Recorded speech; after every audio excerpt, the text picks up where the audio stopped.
Rodriguez is suing 22-year-old Tracy Taylor for breach of contract and damages to a '79 Chevy Malibu. Tracy claims Fernando tried to scam her. Quiet in the courtroom, all rise. Now, it's case number 109 on the calendar in the matter of Rodriguez versus Taylor. Parties have been sworn in. You may be seated. Ladies, have a seat. Mr. Rodriguez, how do you know Miss Taylor? She worked at the same office with my wife. She was a co-worker. Of your wife's? Yes. How long had you known her before you sold her a car? I never knew her. I just got the phone number through my wife. She told my wife she was interested in a car and I was selling one, so I gave her a call. And what kind of car were you selling? It's a Malibu Classic '79. And why were you selling it? Because I needed the money, because I was unemployed. And what were you and your wife going to be driving? Oh, I had another car. I had two other cars. What other kind of cars did you have, Mr. Rodriguez? I had another '78 Malibu and another '79 Malibu. You liked that car? Yes, I like Malibus. And this is what you want. You sold Miss Taylor the car for $2,000. Yes. And because you say you felt sorry for her because she was a single mother, you agreed to let her make payments on it. $500 down, and then she gave you another $100. So far, she's paid $600 towards the car. Yes. And then, according to you, she let you know she didn't want the car and she wanted her money back. You're suing her for breach of contract. Yes. You want her to pay the rest of what she owes on the car. And you're suing her because you say she did damage to the car. Yes, she did. Because you repossessed the car. Yes, so I now did. you have the car. Yes. And her $600. No. Where's her $600? When she gave them to me, I was unemployed, and I had to pay people back and give my wife money. Listen to me. I don't mean that... Mr. Rodriguez, I don't mean necessarily that you still have the $600 in your possession. You didn't give it back to her. So you have the car and her $600. No. She gave me $600 down. Then she said that she didn't want it no more. So did you give her the $600 back? No. You spent it. I spent some of the money, and I offered her $200. I said, that's all I have now. But I didn't have the car. When she called me, she still had it. I want to know if you gave her any of her money back that she kept. No, she wouldn't let me give her anything. So then you have the car. No, I don't have the car in my possession. Who has the car? I have it now because I repossessed it after. This had to be my 9th case of the day.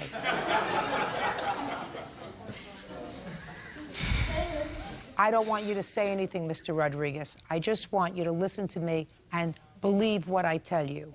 Okay. You currently have her $600 and the car that you sold her. Okay, I do. And you're suing her for the rest of the money and because you say she did damage to the car. You got it? Oh, I got it. What's the Blue Book value of this car, Mr. Rodriguez? I don't know. Well, let's find out. 1979 Chevy Malibu. Do you think we could get that information, Sure. Officer Byrd? Thank you very much. Can I say something? It all depends on how you fix the car.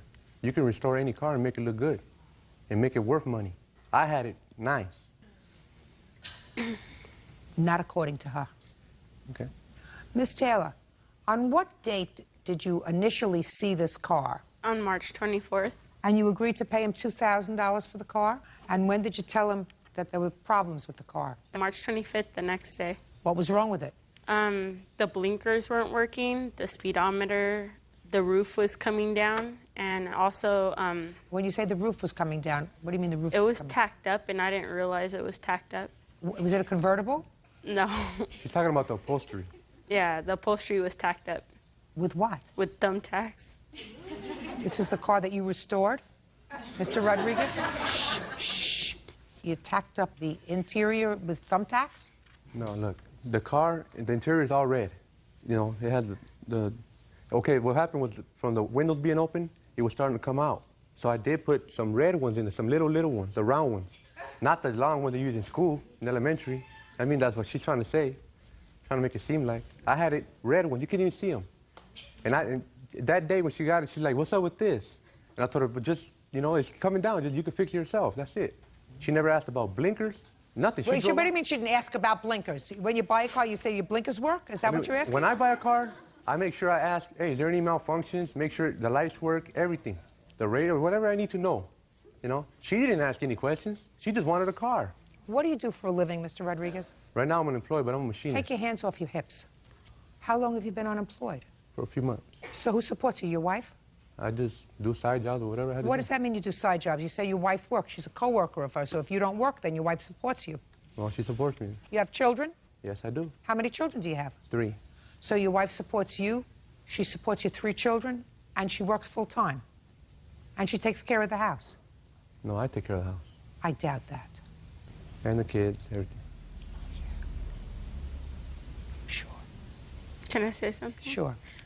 When I got there, I looked at the car. He had taken out the speakers. There's 2 holes in the back of the trunk, and he was inside the trunk trying to hold it up. He said he was going to fix that, and then he said that the gasket on the left side was fixed, but the right side was missing.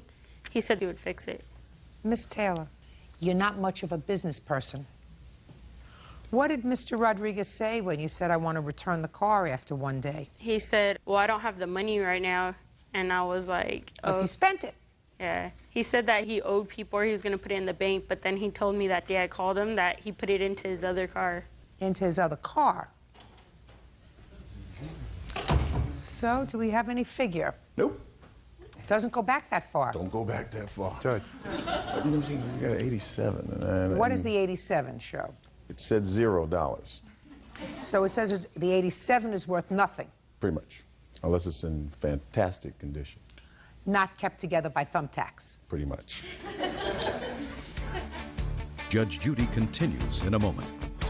You're buying a car that's 25 years old, and you're dumb enough to pay $2,000 for it. As far as I'm concerned, you deserve what you get. And later today, You should kiss the ground right where you're standing and say, I'm going to be smarter next time. The next time I wait 10 years to have a guy move in with me, I'm going to know him more than 2 weeks. And it's not going to be a recent parolee from state's prison. real cases, real people. Judge Judy. Fernando Rodriguez claims Tracy Taylor owes for breach of contract and damages to a '79 Chevy Malibu. Tracy is countersuing for the return of $600. Miss Taylor, what did he say to you about getting the money back to you? He said that he's not working right now. He already put the money into his car and give him about a week. If he couldn't come up with it in a week, he'll borrow it from a relative or family That's what he member. told you. And how much after that did he come and pick up the car? About 3 weeks later, because the end of that week I called him and he said that he barely got a job, so I'm thinking like at least a week or every 2 weeks you get paid. So I waited 2 more weeks, and then he said he lost his job or something. But he did initially say to you when you called, he said, I don't have the money, Yeah. but give me some time and I'll get it to you. And then he took the car back. I didn't know he took the car back. How did you find out he took the car back? Oh, because I got home, and then I took a nap, and then I went to take my mom to work, and I looked, and it wasn't there. Mr. Rodriguez, your lawsuit is for breach of contract. You say that she made a contract with you and she didn't fulfill her obligations under the contract. Your lawsuit against her is dismissed. It's dismissed for the following reason, because I find that you agreed to take the car back and give her back her money. Ordinarily, Ms. Taylor, I couldn't help you because you buy a used car as is. If you're buying a car that's 25 years old and you're dumb enough to pay $2,000 for it, as far as I'm concerned, you deserve what you get. However, he's a slick character. He got $600 from you for this car. He should have been walking home, clicking his heels and saying, $600, it's worth less than zero, and I got $600 for it. So he should have been happy. Now he's got you $600 and he's got his car. Put your hand down. Ordinarily, in a court, in all probability, you would get nothing. However, I believe you when you say that Mr. Rodriguez agreed to take the car back when you called him the next day and said, listen, everything is falling apart in this car. I want the $600. I believe you when you say that he told you, I can't give it all back to you because I put some in my car, because that's what an idiot would do, who has 3 children and no job. They would take a piece of $600 and put it in their car and get woofers or tweeters or speakers because he's got nothing else to do with his time but play with his cars. So I believe you when he promised to return your money, and he didn't do that. So his claim is dismissed. You get nothing. Zero. except you have your car. So you can go find somebody else who might want to buy your car, Mr. Rodriguez, because on her counterclaim, she's getting back her $600. Thank you. Thank you. That's all. Parties are excused. You may step out. Because of ignorant people and they're laughing, I couldn't even give my proof. I'm just really happy that, you know, even though I was kind of naive to the whole situation, that it's finally over with and she did believe me. I offered her $200 a day. She didn't want it. And she told me, no, I want the full. He didn't offer $200 a day. He offered $200 when the police were there. The way she is, she likes to work people. As soon as I got in the car and hit my head and something fell down, I was like, no, it's not for my baby. And now the next case. All parties in the matter of McCormick versus Havens. Step forward, please. Sherry McCormick is suing her ex-boyfriend, 25-year-old Jason Havens, for a series of unpaid loans. Sherry says she moved Jason in only weeks after his release from prison. Miss McCormick, did you and Mr. Havens ever live together? Yes, we did. When? From about October till March. October of 2004 until March of 2005? Yes, ma'am. Had he been in prison before that? Yes. How long were you incarcerated, Mr. Havens? 4 years. For what? Burglary and robbery. Is this the first time you were in jail? Yes. How did you meet? At a bar. How long had you been out of when you met Miss McCormick? 2 weeks. Where had you been living? I was staying with my father at the time being. Where are you working now, Mr. Havens? I just do side roof jobs, work under the table, doing roofing, construction. You're not supposed to say in front of 10 million people, sir, including the IRS, that you're being paid under the table. I'm just suggesting that to you. I didn't ask you that question, whether you were paid under the table. So you don't necessarily, be smart, you don't necessarily have to volunteer that information. Do you understand? How much after you met him did he move in with you, Miss McCormick? It was a few weeks. We had a first date a week later, and then it was a few weeks after that that he moved in. And you live with your daughter? Yes. NS. You know what NS means? Not smart. I know. I know. Really not smart. Because I assume that since Mr. Havens is so honest with me, he told you that he had been released from prison 2 weeks before? That he had been in prison for burglary and robbery? Well, that wasn't the story that I heard in the beginning. He wasn't in prison for working under the table? No, he wasn't. Okay, and you don't get 4 years for a first-time offense? I don't know the court system that well, but... All right, but you do watch television. Yes. That's what educates most people. Didn't educate you enough because you allowed him to move into your house with your daughter. Is this your daughter? Yes, it is. Miss McCormick. It's your claim that you made a series of loans to Mr. Havens. Yes. During the time that he was living there with you. Mr. Havens says, yes, you did give him money. He was getting back on his feet, and you were more than happy to help him to do that. That wasn't the case. They were loans. Let me hear about them, Miss McCormick. I'm going to have to make a judgment about that. I believe the first one was he came home one night and he had a fat lip. He had been in a gambling game and lost $250. And I had heard some of the voice messages from these people who were after him. And I didn't want to see anything happen to him, so he asked to borrow the money. I, as a matter of fact, had to borrow $100 of it from my grandmother to give him. When was this? That was in October, early November. Keep going.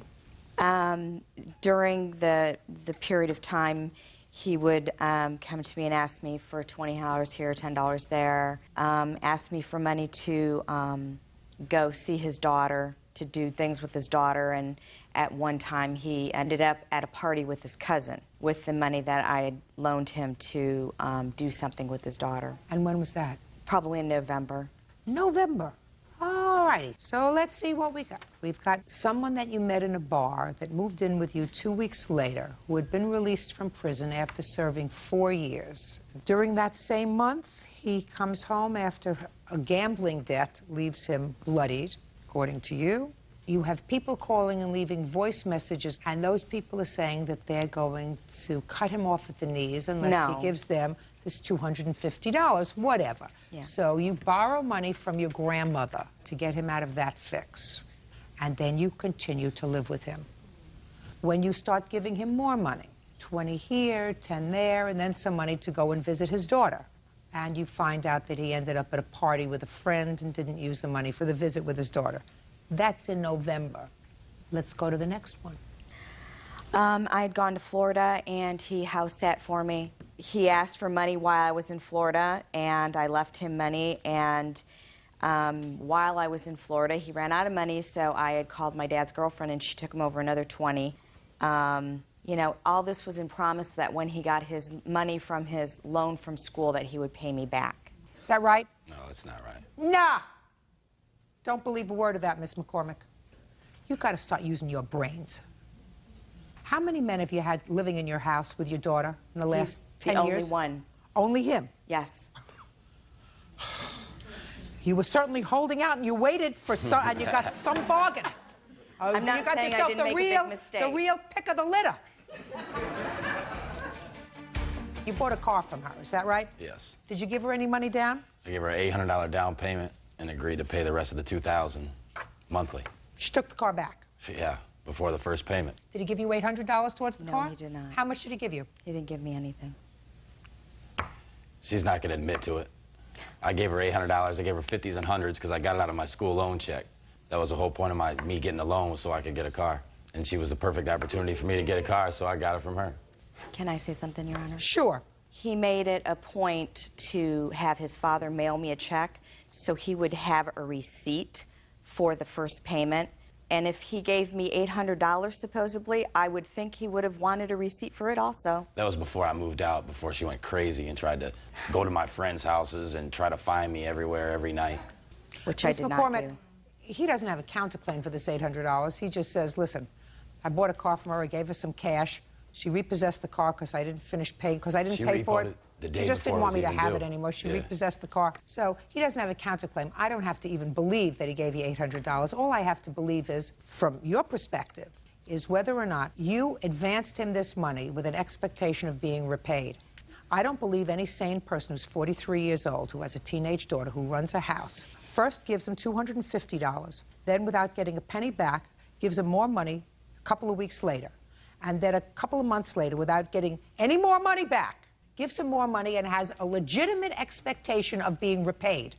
I don't believe that you had a legitimate expectation of being repaid. I did, Your I think Honor. you made a big mistake, and the big mistake was letting him move in. The big mistake was not the few $100 that you gave him over the course of the months that he was living there. And you should kiss the ground right where you're standing that he left your house, and left your house intact, and left you intact, and left your daughter intact. And say, I'm going to be smarter next time. The next time I wait 10 years to have a guy move in with me, I'm going to know him more than 2 weeks. And it's not going to be a recent parolee from state's prison. Your lawsuit is dismissed. That's all. Parties are excused. Is suing his girlfriend's ex-boyfriend, 22-year-old Billy Peterson, for keying the side of his car. Billy is denying the charge.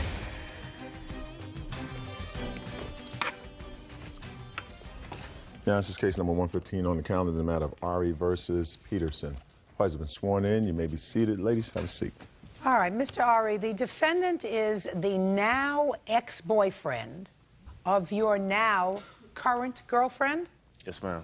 And it is your claim that when he found out that you were involved with his then-girlfriend, he vandalized your car. Mr. Peterson says, I didn't do it. Right. When did he vandalize your car, sir? March 23rd, but it happened, I didn't find out. It happened until the 24th, the following morning. Tell me the circumstances surrounding him vandalizing your car. That day, we got home from work. Who's we? Me and Jennifer. I went to her apartment. It was probably around 11 to 12 that night. When he came, I was inside with her sister watching television. I heard them arguing. The door comes swinging open. I see her flying to the side, and he comes rushing in. And at the time, I'm lying on the ground watching television. They just moved into the apartment, and he runs up with his hands balled in the fist, facial mannerism, just like, you know, very aggressive. And I can tell he wanted, you know, to fight or something like that. So I stood up. Had you ever seen him before? No, I never saw him in Never my met. life. So you Never stood met up. the guy.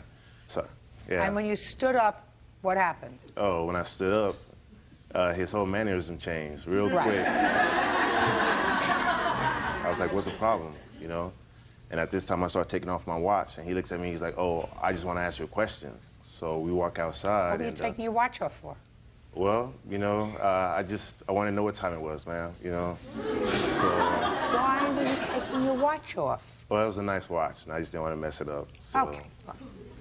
yeah. So anyway, He follows me outside, and he asked me, what's the deal between you and Jennifer? And I asked him, I was like, well, do you know who I am? He was like, no. And I was like, well, I don't know you either, and is Jennifer your girlfriend? And he kind of like paused and hesitated. I was like, is Jennifer your girlfriend? And he was like, well, I was like, well, dude, you know, I don't know you don't know me, you have to ask her. And I left him out there, and I went back inside. Had Jennifer told you she had a boyfriend? She told me that she broke up with him around December, January. That like he was assaultive, would hit her and stuff like that. She just got tired of it. So she told you at the time she invited you over that you didn't have a boyfriend? Yes. We'd known each other for probably 2 or 3 weeks before I ever been asked to come over to her house. It had been like a month before I even came over there. I started working where we work at in January. Now tell me about the vandalism to your car. Okay, well, after I left him outside, he did come back in again. He came back in and told her that he wanted to grab his stuff. And she was like, well, you don't have anything here, but whatever, take whatever you want and leave. After he went upstairs, taking whatever, he was up there for a while. When she went back up there, they started arguing again. I got tired of it, and I got up and I was like, look, is there a problem? And that's when he left. He finally left. And then Jennifer and her sister watched him through the window. Don't tell me what they saw. I'm sorry, man. Jennifer, what did you see? After he went outside, my sister and I were looking out the window. At that point, I seen him like walk around the car, and it looked like he was just dragging his finger along the sides of the car.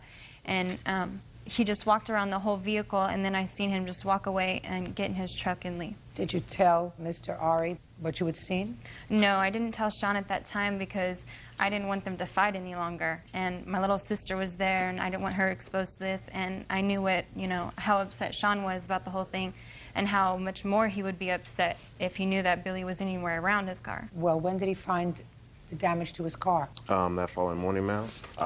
Did you stay over that night? Yeah, she asked me to, because she said she was scared, so. And when you went out in the morning, what did you find? A nice little decoration around my car. Can I see it, please? You have Yes, pictures. Let's see.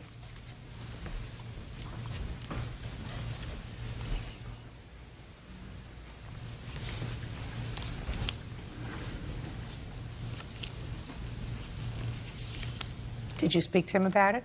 Right after we called the cops and Sean and the cops left, I received a phone call from a private number on my cell phone, and it was Billy, and he was asking me, how's your friend's car? How's your friend's car? And saying, like, if I was to say anything, it's going to happen to my car, and that I was his and I would always be his and no one else's. I hung up, and he continued to call me back on private numbers, and I went ahead and called the cops. Okay, I'll hear you. On March 23rd, I went over to see Jennifer Gifford, who is now my ex-girlfriend. She was my girlfriend at the time. We talked about our relationship for the simple fact that I had just helped her move into this home. It was actually supposed to be me moving into the home, but it didn't turn out that way as her sister moved in.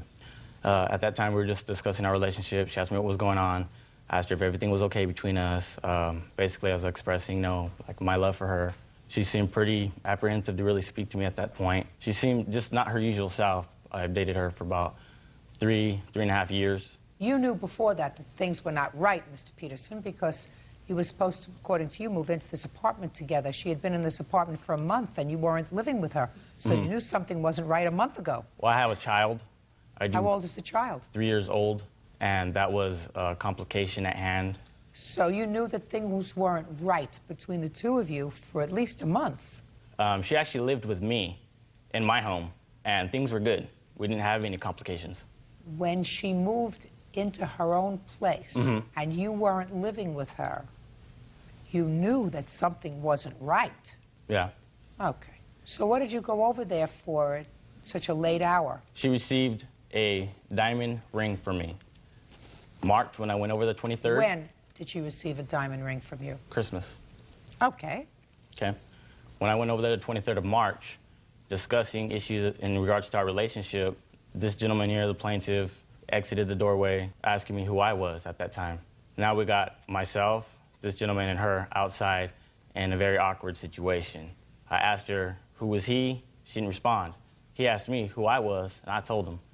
What did you tell him? I said, I'm her boyfriend. Who are you? Why you went over there so late, sir?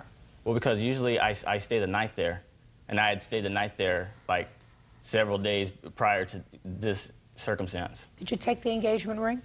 Yes. Get to what happened when you left. She actually, during the time that we spoke outside, all three of us, me and him didn't come to any terms of agreement whatsoever. We didn't even discuss anything. I asked her if this was the way it's going to be, if I can get my belongings. She allowed me to enter the house. I went and got all my belongings. I had shoes, pajamas, had the ring. I walked downstairs holding all my belongings. And this gentleman was waiting there by the door. And when I walked by him with my stuff, you know, he basically, quote unquote, said, next time we meet, you know, he ain't gonna be nice. Closing the door at that time, you know, slamming it, saying, you know, it was an indicator like, you're not welcome here. So at that point, I got in my vehicle. I left home. I heard from Mrs. Gifford the next morning. She contacted me. She said, you know, Sean is accusing you of messing up his car. I said, I didn't do anything like that, okay?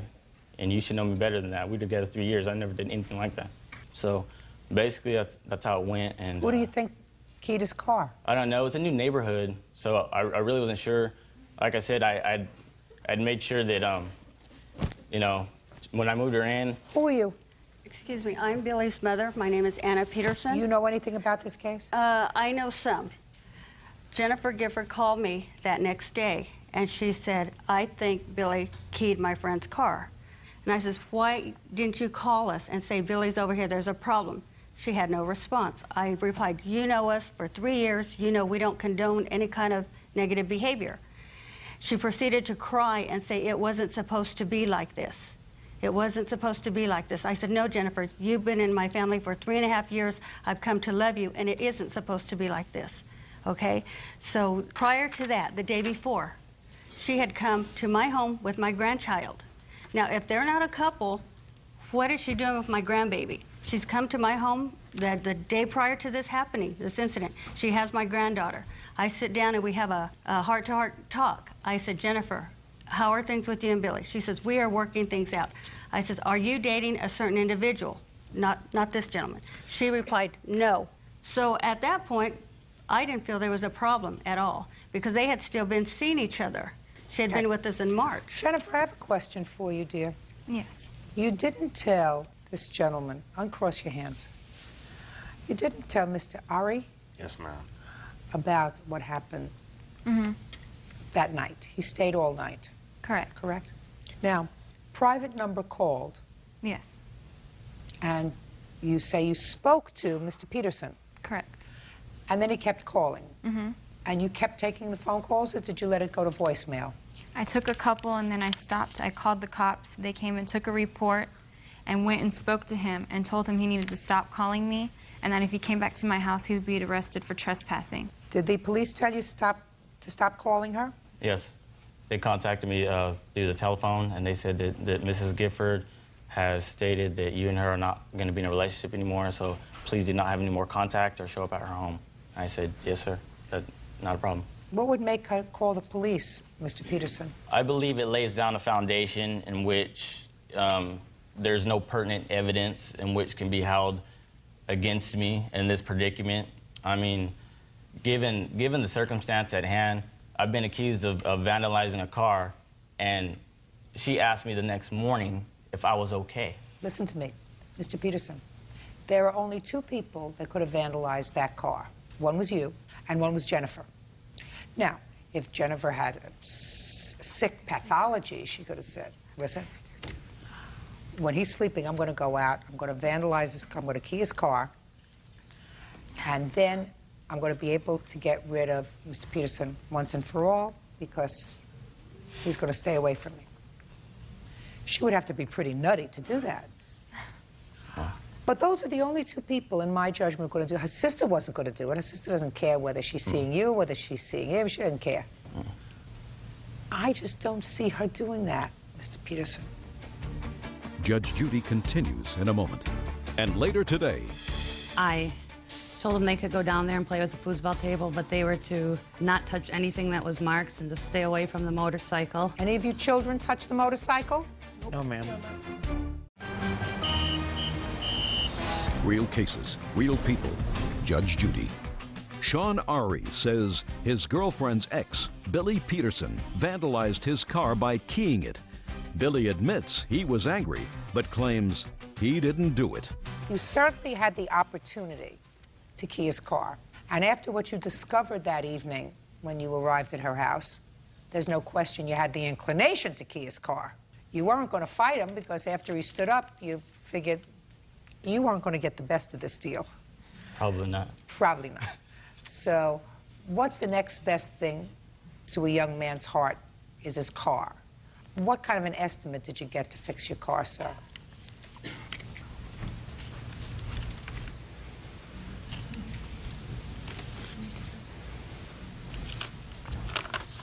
The cheapest one was to cover up just the scratch without painting it, the whole car. So, Mr. Peterson, in civil cases, courts have to decide, not beyond a reasonable doubt, that would be a criminal case as to whether you were guilty of vandalism, but whether there is more evidence than not, by a preponderance of the evidence, more evidence than not, as to whether or not I believe you keyed his car. Mr. Peterson, I believe you keyed his car. Judgment for the plaintiff in the amount of $2,200. That's all. Thank you, ma'am. Parties are excused. You may step out. When you date someone for a while, they may end up cheating on you. It's basically what happened to me, and they kind of got together and orchestrated the plan. We didn't start dating until just recently, so, you know, and that happened in March. He was threatening me and making it a jokingly manner of how my friend's car was. She got caught, and now she don't know what to do about it. Where I'm from, we don't scratch guys' cars, so, you know, and me and him aren't from the same town. I'm just glad it's done and over with, and we don't have to deal with him anymore. Like I said, it just goes to show, be careful who you date. And now the next case. All parties in the matter of Mason versus Fleck. Step forward. 21-year-old Mark Mason is suing his mother's friend, Michael Fleck, for damage to a motorcycle and snowboard. Mark says Michael's children are the culprits. Is this your mother? Yes, it is. Just step up, please. How old are you, Mr. Mason? I'm 21. Where do you live? I live at my dad's and my mom's house, kind of between the both of them. When did this incident happen with your motorcycle and snowboard? February of this winter. And where were you living in February? On the weekends, I was staying at my mom's house, and during the week at my dad's because it's closer to school. Father have a house? Yes, he does. But you stored a motorcycle and a surfboard in the basement at your mother's house? It was a motorcycle and a snowboard. Snowboard. Yep. Now, Miss Mason, how do you know Mr. Fleck? We dated a few years ago. And he came to visit you in February? Correct. With his 3 children? Yes.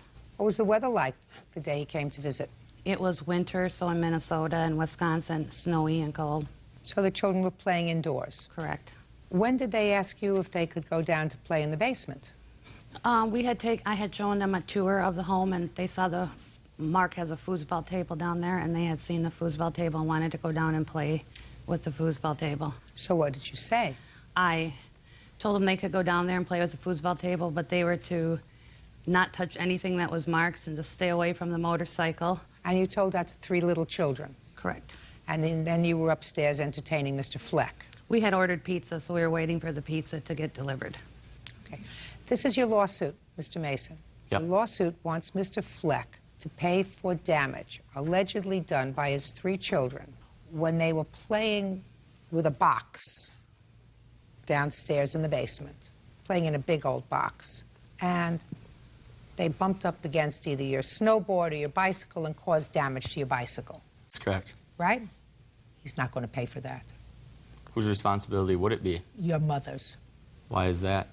You were storing items in your mother's house. She had the opportunity to say to Mr. Fleck's children, do not go down to the basement. They would not have gone down to the basement without her permission. If they hadn't been down there playing, then the property would not have been damaged. And your mother had total control over that. Even though it was an accident on their behalf, it's not their responsibility? Absolutely correct. Okay, I would like to say that at first, Mr. Fleck agreed to pay for the damages upon getting an estimate, and he even listed me as a debt on claiming bankruptcy. Did you declare bankruptcy, sir? I'm in the process now, ma'am, yes. How much did Mr. Mason tell you that the damage was to his property? The first figure I received was $250. When did you receive that figure? Say 2 weeks after this incident occurred. Did you tell him that you would pay the $250? No, ma'am. I said I would talk to my children. Then why did you list him as a creditor? I was told to do so by my attorneys. You mean any possible person that you might owe money to? Yes, ma'am. Okay.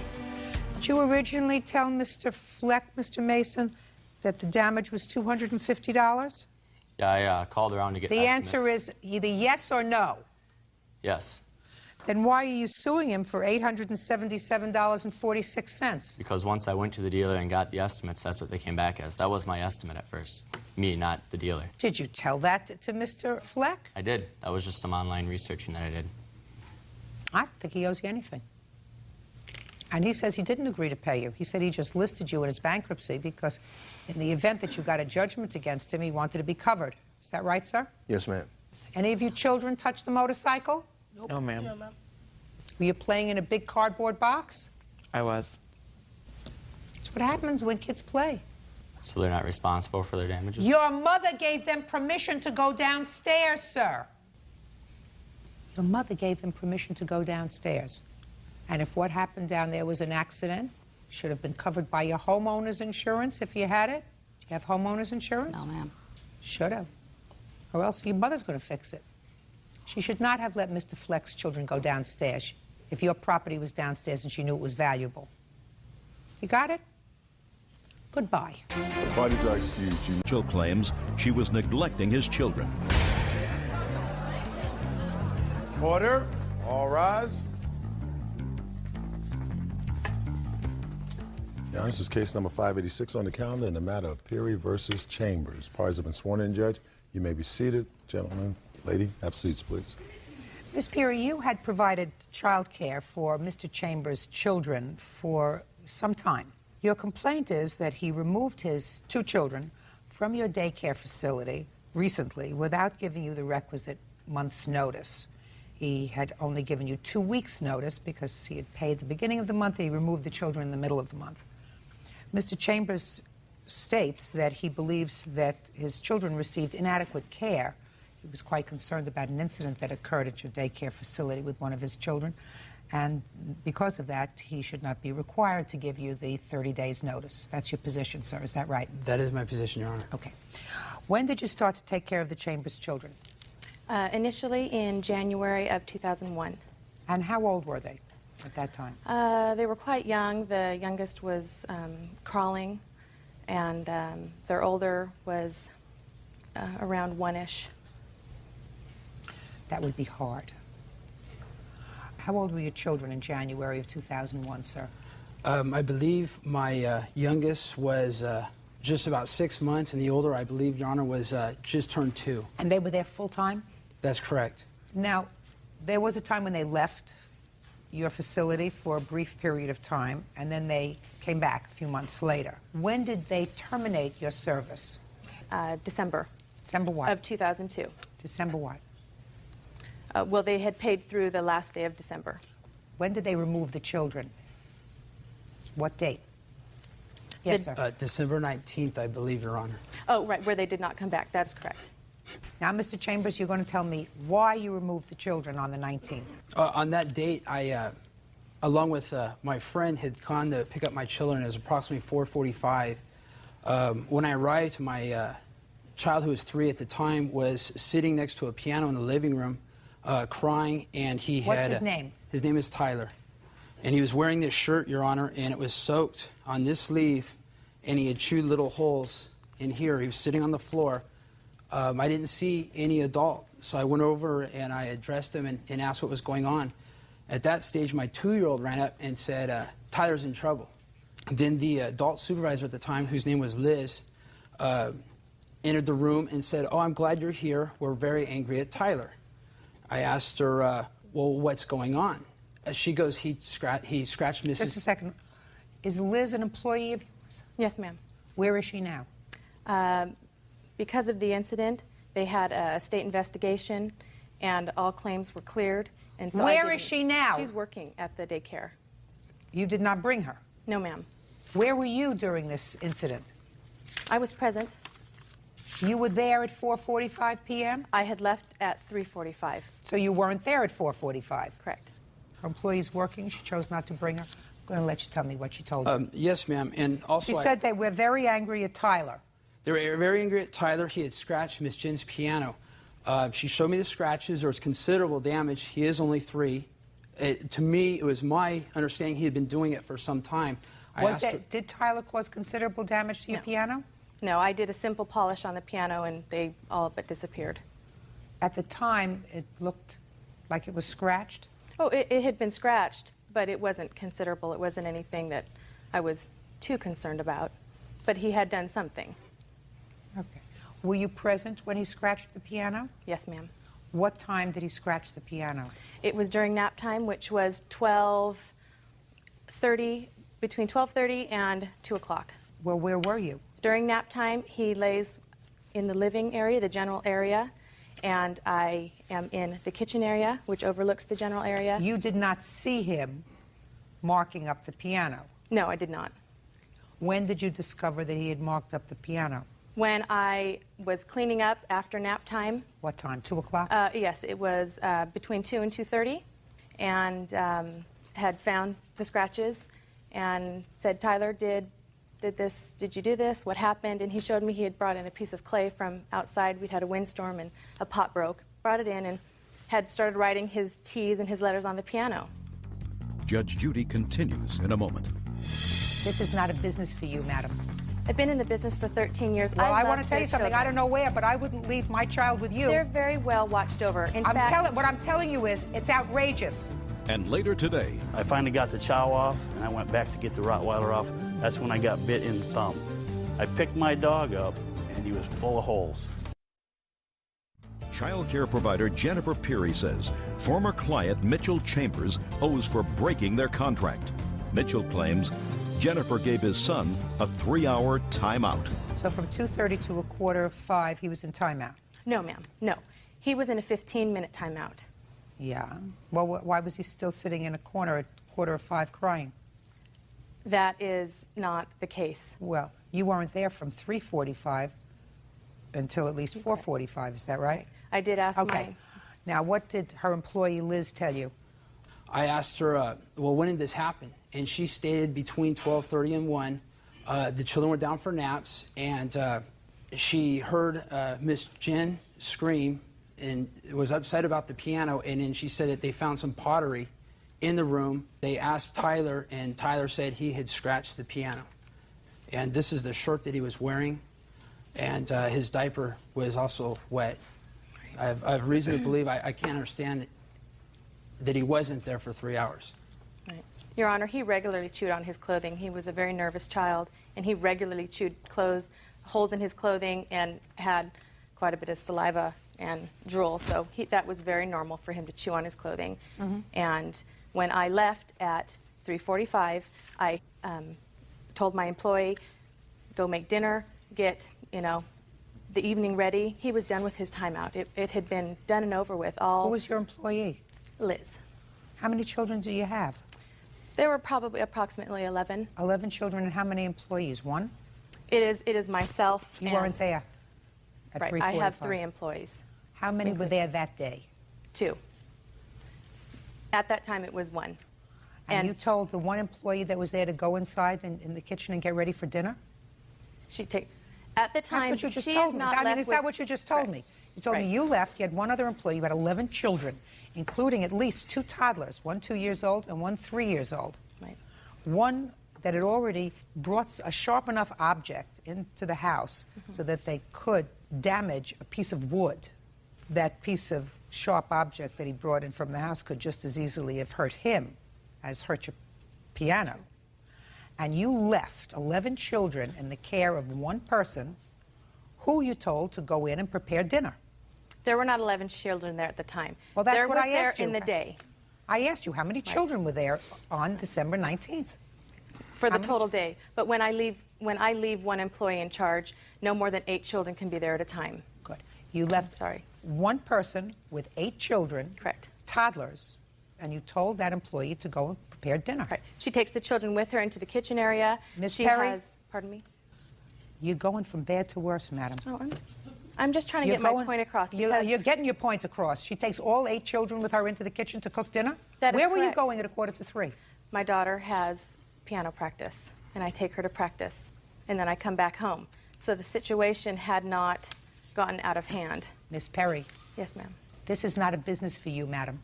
I've been in the business for 13 years. Well, I want to loved tell you their something. I children. don't know where, but I wouldn't leave my child with you. You have 8 toddlers that you're putting in a kitchen with somebody who's preparing dinner and you're out taking your daughter to piano practice. That's outrageous. They're very well watched over. In what I'm telling you is it's outrageous, and you shouldn't be here.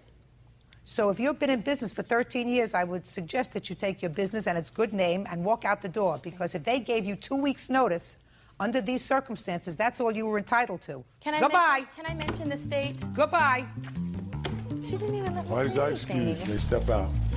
They had the state investigate me. They did a 30-day grueling investigation, and I was cleared of all charges. It doesn't mean it didn't happen. It just means that they couldn't prove it. I really don't think they wanted to pay me. They wanted to get out of payment, and so they made up a story. The children obviously aren't old enough to really be a witness. They pretty much took my version and then her version and said it was a draw.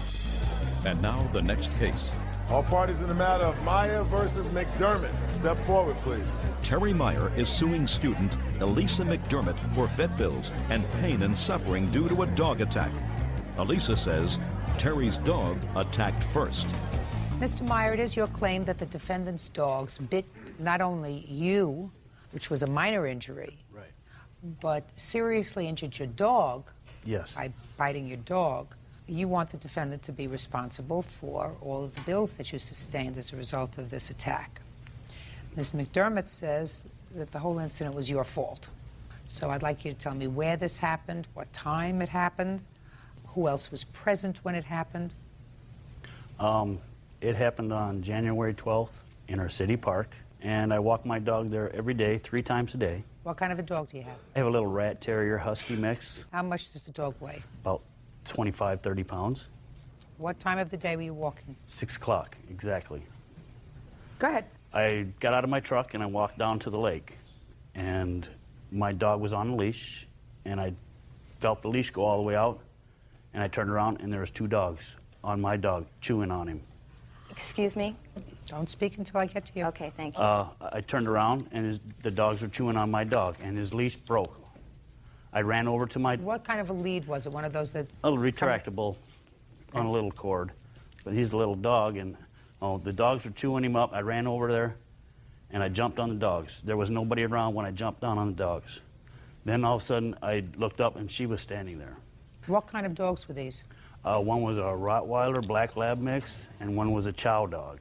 The Rottweiler had his jaws locked on my dog's behind, and I couldn't get him off. I screamed at the lady to help me get her dogs off of him, and she couldn't get him off. So Did she try? She tried, but she couldn't get him off. I pulled the Rottweiler's jaws off my dog, and I got him off, and then I went to get the Chow off my dog, and the Rottweiler grabbed back a hold of it. So I was fighting with 2 dogs at the same time. I finally got the Chow off, and I went back to get the Rottweiler off. That's when I got bit in the thumb. I picked my dog up, and he was full of holes. I could almost reach inside of his stomach. He had several surgeries? Yeah, he had to go in surgery like 2 or 3 times. Okay, how did you find Miss McDermott? I searched everywhere. I couldn't find her after I took my dog to the vet. She was gone already. The police came there right away. They couldn't find her. Then the city newspaper printed it in the paper. And you went into the police station? Yes, I did. Okay, good. Now let's go back to the 12th. Okay. At about 6 o'clock in the evening, you're walking your 2 dogs. One is a Rottweiler mix? Yes, I have. Did you want pictures? I'd like to take a look at them, please, Bird. And I also have something from the vet, and I have his vet bill. Want to tell me what happened with your dogs? Okay, on the 12th? it was dark. It had just snowed quite a bit. We came around some evergreen trees, and I see a white, and I think it had some black on it, dog running at my dogs. So my dogs protected themselves. They did not attack his dog. Were your dogs off the leash? Yes, they were. And I paid the fine, and his dog actually was off the leash also. I know, but unfortunately, his dog didn't bite yours, nor did his dog bite you. He threw himself on his dog. My dogs didn't go after him. All precipitated by the fact that there were dogs off the leash. And actually, his dog did bite mine, but my dogs, as you can see in the pictures, have really thick fur. I'm waiting for why you don't think you're responsible. Because his dog wasn't on a leash, my dog wasn't on a leash. My dog did not attack his dogs, nor did they attack him. Well, let me ask you this question. What efforts did you make to pry your dog away from his dog? He ran about the same time I did. He threw himself on his dog, and I retrieved my dogs. He never tried to retrieve my dogs because he was laying on the ground over his dog. What caused you to go to the police? The first time I checked, there had been nothing said about it, and then friends of mine had read it in the newspaper, because I walk all over town. Everybody knows what dogs I have. Now, Mr. Mayor, I have these vet bills, and is this correct that your total out-of-pocket expense for your dog was $304? Exactly. Is there any other evidence that you want to give me?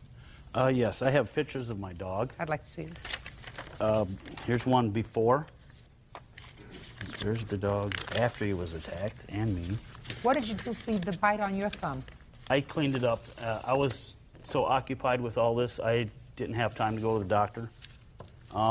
This was a 17-day nightmare. I mean, my dog could hardly move. He couldn't do anything.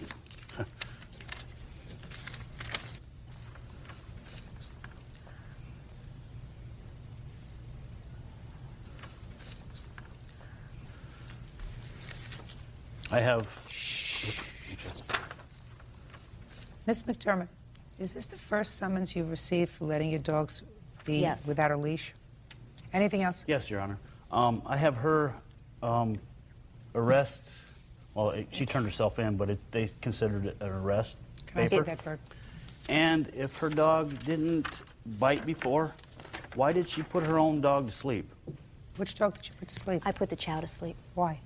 Because when he was very young, I had problems between the two dogs. And what I felt about the incident was that Chewy is that's the Chow that I put to sleep, is a very protective dog. He's not a vicious dog, he doesn't attack, but he was very protective of me.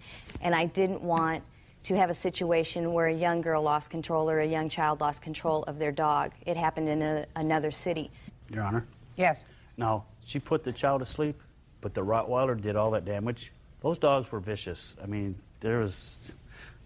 And what if it was a little kid at the park? Because we live by school. Well, Ms. McDermott then takes a serious risk. This is certainly some serious damage that was done to this dog, and this was done by the Rottweiler. Yeah, most of it, just the puncture wounds on the back. See, now I don't know how he can say he knows which dog gave, because he threw himself on the dog, and it was screaming and excited, and his dog ran at us. He knows. So I put my hands in their mouth to pry them out. I know what dog they were. He knows. Okay, so the pain and suffering that you're asking for is the pain and suffering for the dog. Yes. I don't know of any court that awards pain and suffering for the animal, sir. This clearly was a situation that was instigated, in my judgment, by her two dogs being off the leash. And I wish I had more confidence in the fact, Mr. Mayor, that your dog was on a leash. Yes. Do you understand what I'm yes, saying I to you, do. sir? I'm not so confident that when you let your dog out of the truck, you weren't just going to go around the park comfortably like she was doing. That doesn't say that this should be the result. Right. So absolutely, Ms. McDermott has to pay for your vet bills. And I'm also sure that, are you a working man? No, I'm disabled. I don't work. I spent 17 days taking care of this dog. Oh, okay, because I was going to say you would also be entitled to the time that you spent away from your job tending to the dog. Yeah. Taking the dog to the vet, but you are unemployed. No, So you're I'm disabled. Yes. Okay. So judgment for the plaintiff in the amount of $304. Thank you. That's all. Parties are excused. You may step out. $1,700 is excessive, I think, for pain and suffering when he had 6 vet bills. I had a 12-foot leash. No, if the dogs weren't attacking my dog, you wouldn't have... No. I actually agree with how she presented it. I think it should be taken a little different since they were both dogs involved, because dogs don't act like people. Could have been a little kid, like I said. Her dogs were vicious. They should have both been put to sleep.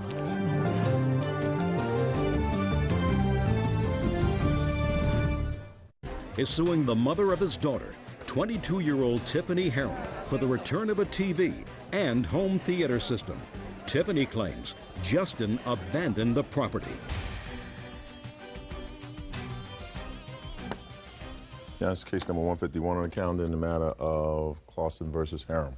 Parties have been sworn in. You may be seated. Ladies, have a seat, please. Ms. Herram, while I have a busy day today, and I'm not going to make you leave the courtroom, I'm going to suggest that the next time you appear in court, you are more appropriately dressed. Do we understand each other? Sorry, Your Honor. You're not going to a beach party today. Today you come to court. When you come to court, you come appropriately dressed. We understand each other? Definitely. Good.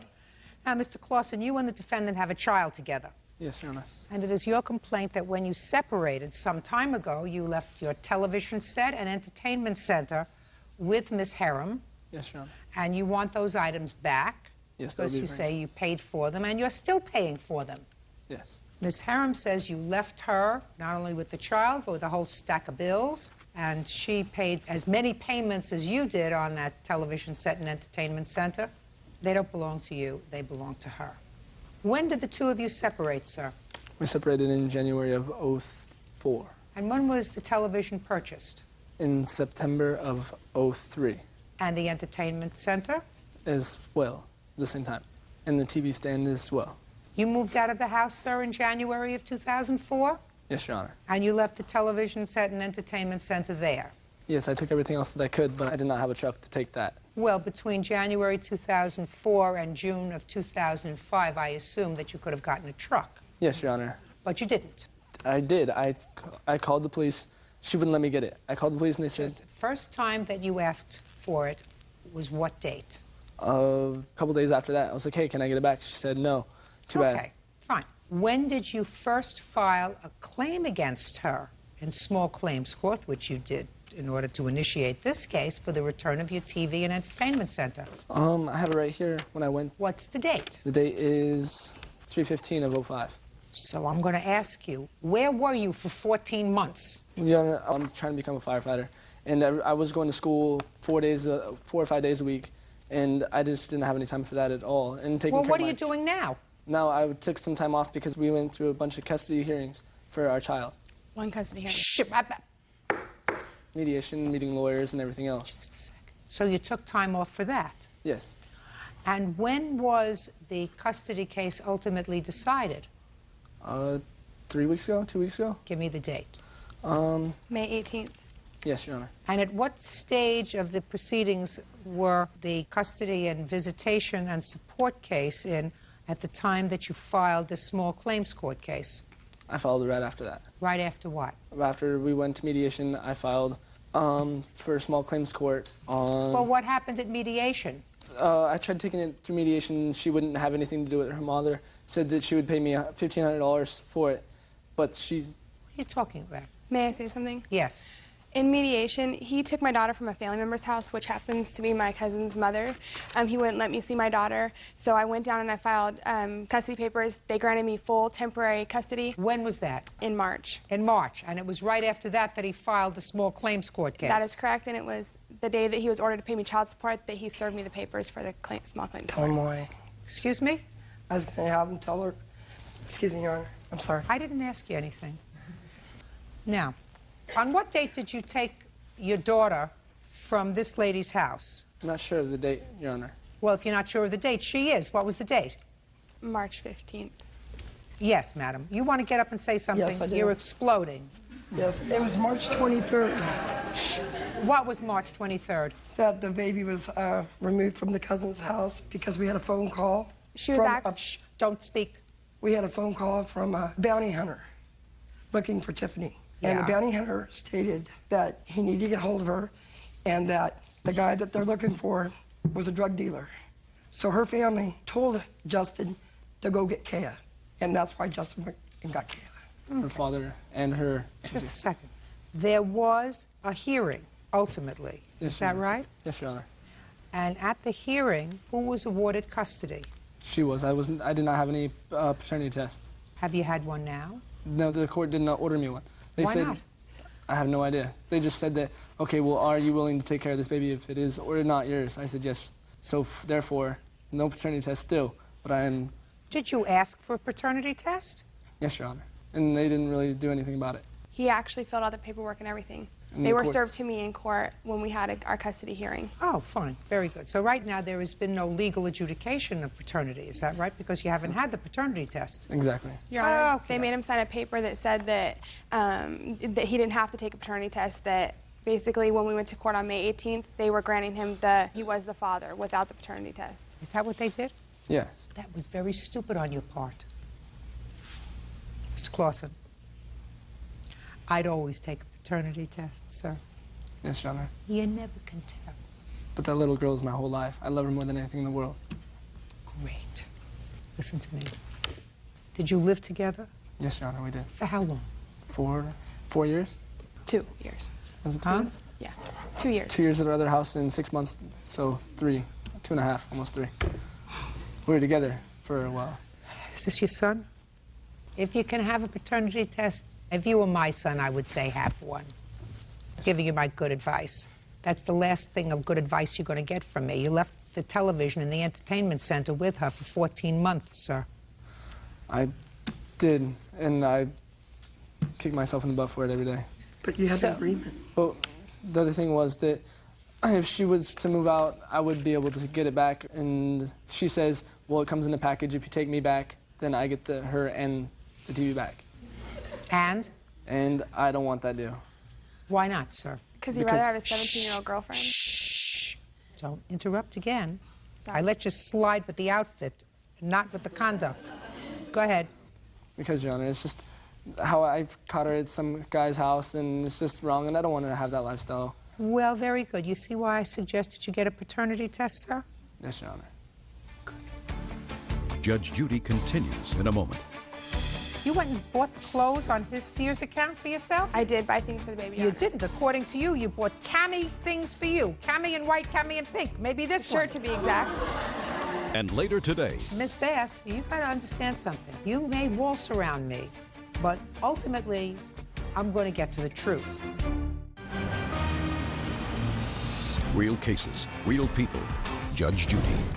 Justin Clausen says the mother of his daughter, Tiffany Harem, owes for the return of property and credit card charges made without his permission. Now, you get a paternity test, sir. What you don't get is a television and an entertainment center that you left there for 14 months. Do you understand? Yes, Your Honor. Madam, you could sit down. Thank you. Get over the television and get over the entertainment center. After 14 months, they're abandoned property. You left them there. I assume that your daughter is watching the television set? The one that you left? No, it's in storage. It's sitting in storage. Is that sitting in storage? No, it's not, Your Honor. Where is it? It's in my house. In my bedroom, to be exact. If you would like to call her father would say that it's in the storage. It's underneath his name. I'm not calling her father. I'm telling you, get over it. Thus far, the order was that she has custody and you have visitation and everything is nice, even though custody didn't end up the way you wanted it to end up, right? Yes, Your Honor.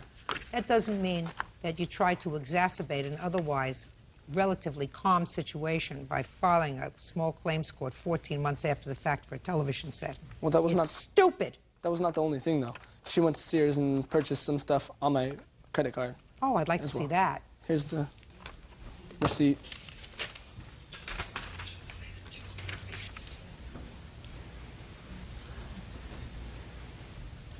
You went and bought clothes on his Sears account for yourself? It's in my name as well, Your Honor. I don't care if it's on your name. Did you discuss it with him first? No, it's my credit card, too. Your Honor, Who's paying the bill? We both paid the bill. No. Excuse me, Your Honor. I paid the bill before he moved out for over 2 years. I'm talking about now. This sales and I offered check to pay him. Is dated March 11th, 2005. Well, why all of a sudden did you start using this credit card? I went one time and... Well, you have to pay for it. Because I feel that I have paid my fair share of all of his credit cards, and I have them here. Listen to me very carefully, madam.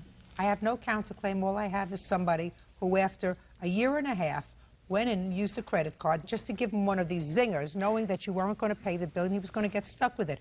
And I would feel a little bit more compassionate towards you if you bought things for the baby. But you didn't. I did buy things for the baby, Your You Honor. didn't. According to you, you bought cami things for you. Cami in white, cami in pink. Maybe this one. Shirt, to be exact. That you get paid for. So a judgment for the plaintiff in the amount of $204.81. Thank you. Parties are excused. You may step out. He's a good dad. He was there all through my pregnancy and, and still is for her. I will continue being a great father. We were very young. We've been together for a long time, 6 years. For her, she'll probably keep being a good mother. We had a lot of growing to do. We're different people now than we were. but definitely still both good people. And now the next case. All parties in the matter of Bass versus Harpster, step forward, please. 21-year-old Justine Bass is suing her boyfriend's half-brother, 26-year-old Timothy Harpster, for stealing her car. Timothy says the car was in his name. All right, Miss Bass. This gentleman was your boyfriend's brother. Still your boyfriend? Yes. This is the boyfriend? Yes. Were you all living together? Yes. And according to your complaint, you had a car. Mm-hmm. Your insurance was very expensive. Correct. Why was your insurance so expensive? Because I was only 20, so my insurance was really high. And my policy was about to expire, so Tim had given the offer to put it in his name. Okay. It's your car, and you're going to be driving it. Primarily, yes. And in order to get cheaper insurance, you signed the car over to him. Not only that. We were all living together, and Tim's car was about to get taken because he didn't pay on it, so I was driving his and he was driving mine. And we would all be driving each other's cars, and so he had to put it in his name. So then it was really all of your car. Everybody paid their fair share of gas and maintenance on it and everything No, I else? paid the maintenance. Everybody paid gas for the car? Well, what we drove, we put in gas and stuff, and I You're not, Miss Bass, you got to understand something. You may waltz around me, but ultimately, I'm going to get to the truth. Okay.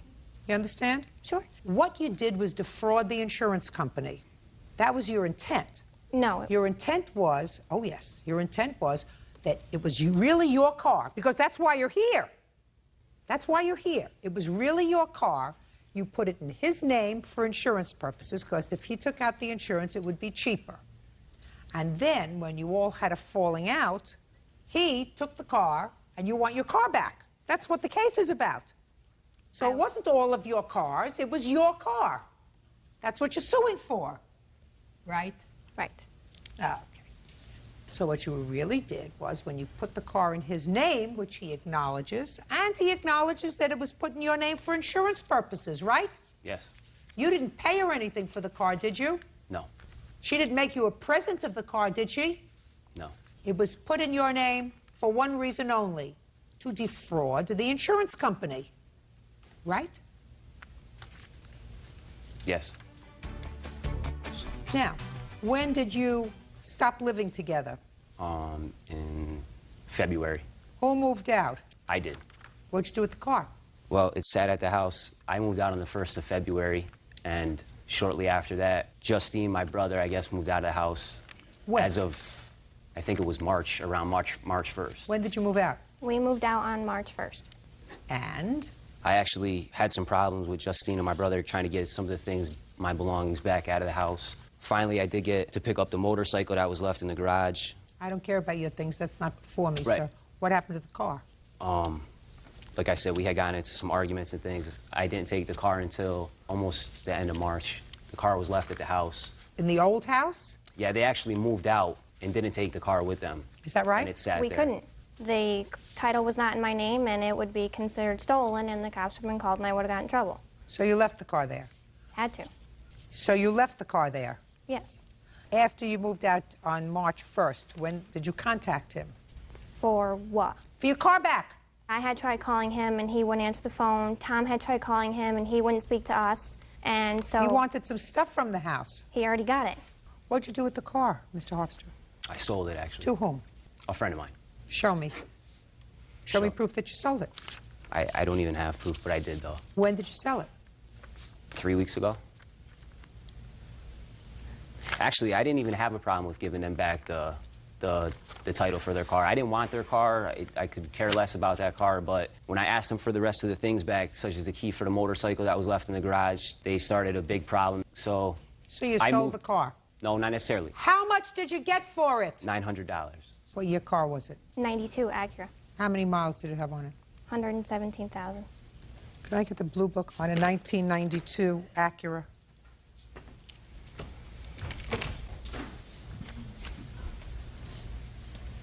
Bird, it's a hatchback. Yes. Let's put it in fair condition, please. What kind of car is it?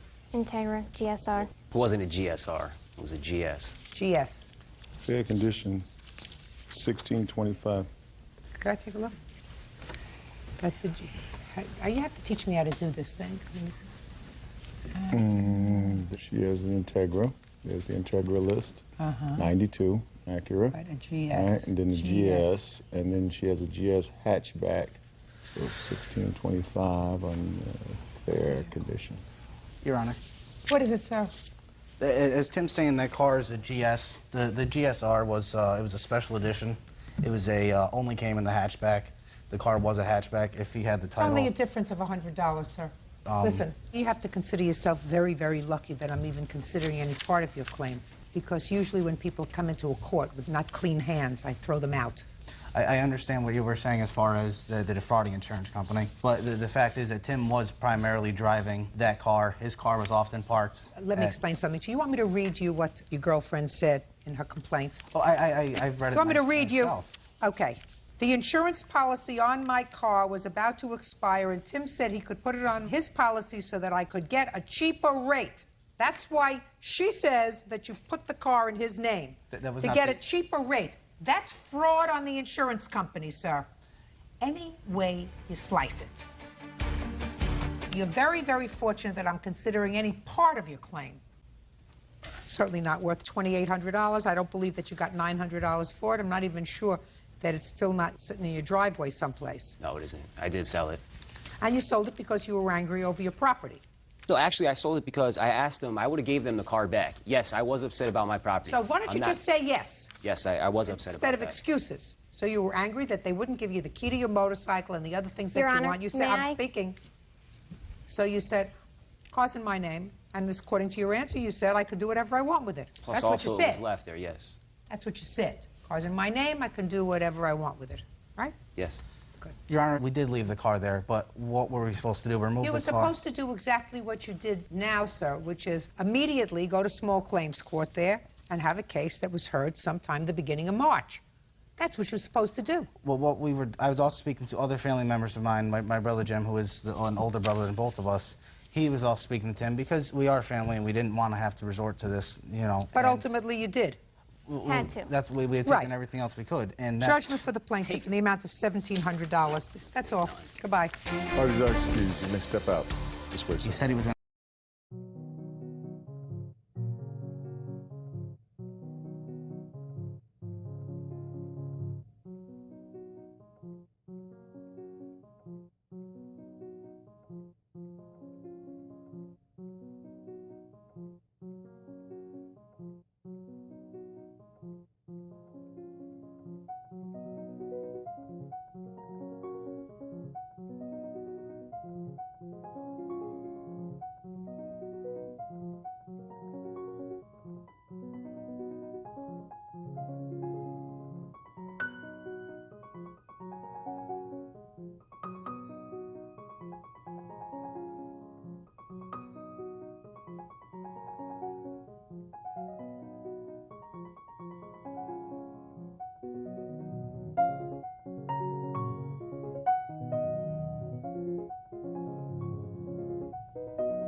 Proclaims she never agreed to pay.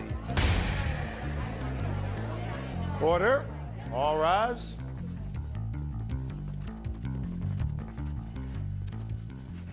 Now, this is case number 546 on the calendar in the matter of Newsom versus Harris. Parties have been sworn in, Judge. You may be seated. Folks, have seats, please. Stand over there, please. Your last name is what? Crispin, C-R-I-S-P-I-N. Mr. Crispin, I think that you're an integral part of this case, which is why I asked you to stand up with Miss Harris. Uncross your arms, please. Miss Newsom, I'm going to try to set up what I believe, is the family tree here so that we all understand it. You have a child who is 7 years old. Correct. Mr. Crispin, I assume, is the father of that child. Correct. Miss Harris is his current girlfriend. Is that right? That's correct. Do you have any children together? No, we do not. It is your claim that Miss Harris called you around holiday time last year and asked if you would do them a favor. Mr. Crispin wanted to take the child that you share, your son, to visit his family over the holidays. And Miss Harris was calling to find out if you would rent a car using your credit card so that he could take Miss Harris, I assume, or not Miss Harris, just your son and himself to visit his family over the holidays. Miss Harris was doing that because she wanted to make him happy. Probably. And she said they didn't have a credit card. Would you rent the car in your name and she would pay you? Correct. And she even gave you a check for $250 for the deposit. Correct. And you said? Well, I told her that I would go on and rent the car based on the fact that she asked me, not because of him, and plus because of my son. Okay. Now, did you get along with Miss Harris? Yes. Excuse me, Judge. What? Do me a favor. Take your hands out of your pants, please. How should I be standing Just like stand this? with your hand. Just stand with your hands to your side. Okay. Okay. Thank you. Thank you, Bert. You get along with Miss Harris? Yeah, she was cool. We was pleasant. I got And when along. your son goes to visit, Exactly. she's nice to him? She so you got called along. and checked up to see how he was doing and everything. Exactly. Good. Perfect. But I assume you don't get along with Mr. Crispin that well? No, I do not. Okay. So you said you would rent the car for her? Exactly. Now, how did she get this check to you? Well, we met up at Key Bank, and she gave me the check, deposited it into my account. And then where did you go? Then we went to the rental car place at the airport. And on what date did you rent the car? It was Christmas Eve, December 24th. So what happened next? After we rented the car, I got insurance on the car because I knew that I was not going to be the one driving the car, that he was, because my car insurance paid for rental cars. So we rode up the street off Seltzer Road. We exchanged. I gave him. Did they have him listed as a driver? No, they didn't. No. Why not? Because we Don't didn't they set usually it up. do that? That's the way it's supposed to be done. That's the way it's supposed to be done. But we didn't do it that way. So you did it the wrong way? Yes. In the contract that you signed, didn't they say, are you the only driver? Well, they asked was I the only driver. And you wrote down yes. So what happened next? After we departed ways, went home, and I rented the car for a week. Just in case he didn't make it back due to traffic or the weather or whatever. I rented the car for a week. And April had agreed when she gave me the check for the $250, she had agreed that she would hook up with me Friday so she could give me the rest of the money on the rental car. How much was the entire rental car? The entire rental car for the week was like $431. Okay. Okay. So I called her Thursday. And I said, April, are we going to meet up Friday? And she was like, well, I have a meeting at my job, so let's do it Saturday. I said, what time? I said, I'll base my schedule around yours. She said, around 12. I said, okay, fine. I gave her till 1:06. Called the house. She did not answer the phone. So then I said, okay. So then I called back later. I said, April, she answered the phone. I was like, April, what's going on? Are you going to meet me to get the money? Well, Jeffrey's not back. I said, what does Jeffrey being back have to do with you giving me the money for the car? She said, well, I can't get to the bank. I said, well, April, he has the rental car. He doesn't have your car, so he's not going to be using your car. He's out of town. And she said, well, I have to wait till Jeffrey get back. I said, okay, fine. I said, well, you know that the car is supposed to have been turned back today. And I said, if the car goes any longer, you're going to be responsible for paying those extra days. She said, well, I know, but I'm not. She said, I don't have an ATM card, and I need to go to the bank, but I can't go to the bank until Monday because I don't have an ATM card. Did she ever give you the money? No, she didn't. What happened with the $250 check? Well, she gave me the check for the $250. I deposited it into my account. A few days later, I received a letter from my bank, which is right here, stating, please find enclosed a copy of the 12/24/2002 deposit of $250, which has been returned unpaid due to the account is closed. As a result, we have deducted this amount from your account along with a $20 return deposit fee. Judge Judy continues in a moment. Pay no attention to what he's saying to you, madam. I want you to understand this. You don't want me to make you look foolish, do you? You know I have that capacity to do that if you're lying to me. And later today, Why in the world, Mr. Peterson, would you come to court and say, I, in effect, committed statutory rape, and I'm here to ask her for rent? real cases, real people. Judge Judy. LaVonda Newsom claims her ex-boyfriend's current girlfriend, April Harris, owes for a loan to rent a car. April says LaVonda should be suing her ex. Okay. Okay, Miss Harris. I know there are a couple of other smaller issues with regard to gas in the car and that sort of stuff, but I would like to hear your version of these events, madam. Okay. Granted, she was called to ask to rent the car for Jeffrey. Okay. She told me that she needed an extra $250 to show for a deposit in the... Now, just a second. She called you? Or she had informed me when she was calling the rental car companies. I want to know how you got to the rental car company. Did you call her and ask her to rent this car? I just said that. Well, I said after I spoke to her. Okay. Let's go a little slower. I called her. You called her for what purpose? To see if she would help me rent Jeffrey a car. Jeffrey was wanting to go home to Alabama for Christmas.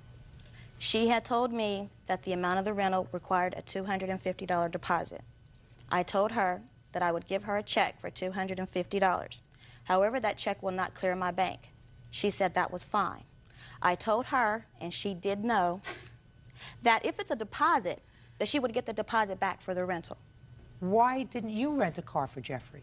My credit card was maxed out at the time. It was Christmas. And this was a So, last Miss minute Harris, thing. listen to me carefully. I'm listening. So, Miss Newsom is correct when she says that you called and asked to rent a car for your boyfriend using her credit card because you couldn't use yours. This was going to be a gift for him from you, right? For the both. I didn't ask you a thing. Actually, this was going to be a gift from you for Jeffrey. Yes. However, sir, ma'am, I do apologize for that, Your Honor. Just a second. Per my understanding. Don't tell me what your understanding was. Don't pay no attention to what he's saying to you, madam. I want you to understand this. You don't want me to make you look foolish, do you? You know I have that capacity to do that if you're lying to me. You understand that? Yes. You don't want to look foolish in front of a whole bunch of people, including Bird. So you called her and said, I want to rent a car for Jeffrey as a gift for him. But I don't have a credit card. Can we use yours? Which is pretty much what she said. Is that right? Not in the same language that you just I don't spoke care back what in language it was. That well, was if you the want me to tell understanding. you what happened, then I would be more than happy to tell you my side. But that would require me speaking. Around Christmas, according to your answer that you swore to, Miss Newsom, that's her, wanted to rent a car for the holidays but lacked the $250 deposit. That's what you swore to in your answer, but that wasn't true. You called her to rent a car for him. Per my understanding, they had already spoke about renting a car to go down there. True. And she already knew. She needed an extra $250 deposit. She knew about the checking and everything. No. She knew. I didn't speak to you. Well, the truth ain't been told here. Did you hear? Did you hear me? I didn't speak to you. I understand that. Good, then sit down. I'll do so. I'm tired of standing. Good. I know, you probably work very hard. I do. No, he don't. I do. You do? He don't. Really? How much child support does he pay? He doesn't pay me. He's been sworn. He You need to check the mail. Okay, question. I'm going to answer your question. 0. How much? 0. Could take some of his gold. Maybe we can sell it. Exactly. Listen! Your answer, Miss Harris, says she wanted to rent a car but lacked $250. Now, what doesn't make sense is for her to want to do something nice for Jeffrey. Do you understand? I don't even know Jeffrey, and I wouldn't want to do anything nice for him for Christmas. Exactly. Real cases, real people. Judge Judy. LaVonda Newsom claims her ex-boyfriend's current girlfriend, April Harris, owes for a loan to rent a car. April says LaVonda should be suing her ex. Did he have a good time over the holiday? I don't think so. I don't know. You don't live together anymore? Yes, we still do. So when he came back, you didn't say to him, honey, did you have a good time? No, because all of this was just too much drama filled. In other words, I was trying to do a good deed, and I'm the one who got snipped in the butt. A good deed for whom? For him, and per my understanding for her, because her daughter was going away with her father for Christmas, so she was going, Quavon was going with her, with Jeffrey. So basically, all in the matter is to settle things, to make everything just copacetic for Christmas. Her daughter's going to be with her father. Quavon would have been with Jeffrey. She would have been on for Christmas. I would have been on for Christmas.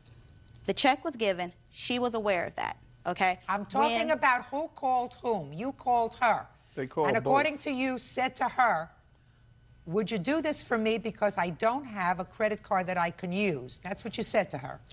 Pretty much, because she was calling wanting to know if Jeffrey would be able to take their son, or is Jeffrey still going to take their son to Alabama? Exactly. And I said, I'm not sure yet, because Right. Jeffrey, until the last moment, did not say he really wanted to go until Christmas Eve. But you had made the arrangement before Christmas Eve to rent the car for him, is that right? Not with her, no. He called me a week prior. What date did you call her to rent the car? I think it was the day before New Year's Eve, which was The day, not New Year's Eve, you mean Christmas? The day before, which would have been the 23rd of December. So I'm saying to you, you said he didn't make up his mind that he wanted to go until Christmas Eve, but you had spoken to her before. No, I didn't speak to her until that day. A day prior is before. A day before. Well, yes, ma'am, yeah. Give her money, $600. Judgment for the plaintiff. Goodbye. Hope you enjoy him. Parties are excused. You may step out. Whatever the situation may be, she should have went at him. So obviously there's some type of vendetta, but she got her money, so she has no reason to call my house. She has no reason to bother me whatsoever. So I hope she just gets to life and get on with herself. Even though she told me I should have got it from Jeffrey, but I wouldn't have rented the car if Jeffrey would have came to me and asked me for the car. I did it for the sake of her and my son, because she came to me because me and her was cool. She wanted me to take my son out of town. She wanted to go do whatever she wanted to do, and that's case closed, you know? My son is going to be, he's the one that's going to basically be out of it due to the fact I'm not letting him see his dad due to the fact his dad don't pay child support. That ain't got nothing to do with this here. You running business all out like that. And now the next case. All parties in the matter of Peterson versus Matheson. Step forward, please. 21-year-old equipment operator Edward Peterson is suing the mother of his underage ex-girlfriend, healthcare provider Sherry Matheson, for unpaid rent. Sherry claims, in lieu of rent, she did housework. Mr. Peterson, it is your claim that the defendant owes you for rent. Owes you for rent for herself and her daughter when they lived with you in a shared house and you were all on a lease. Yes, ma'am. Miss Matheson says there was never an agreement that she was going to pay you rent. Mr. Peterson, when did you lease this house and who lived there? I began the lease on this house, I believe it was the 4th of October of last year, and the initial parties that moved in were myself, Sherry, her daughter Amber, and Sherry's boyfriend Dan. Now, in reading these papers, it is intimated in these papers that Amber, that's the daughter, was your girlfriend. Yes, ma'am. And how old are you, sir? I'm 21 years old. And how old was Amber when she moved in? I found out that she was 16. Amber was 16. Now, I was at the When time... shh, I don't care what you know. Amber was 16 at the time, is that right? Yes, ma'am. Now, how many bedrooms were in this house? It was a 2-bedroom townhome. I assume that Miss Matheson, who moved in with her boyfriend, and your boyfriend's name is? Dan. Dan, shared one bedroom. Yes, ma'am. And you shared another bedroom with Amber? Yes, ma'am. With her mother's consent? Yes. Shame on you. Big time.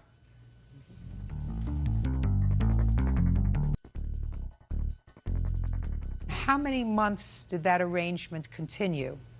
That arrangement continued for 2 months, and at the end of the 2nd month, I had not received any money from Amber or her mother for the Amber rent. wasn't going to pay you any money, sir.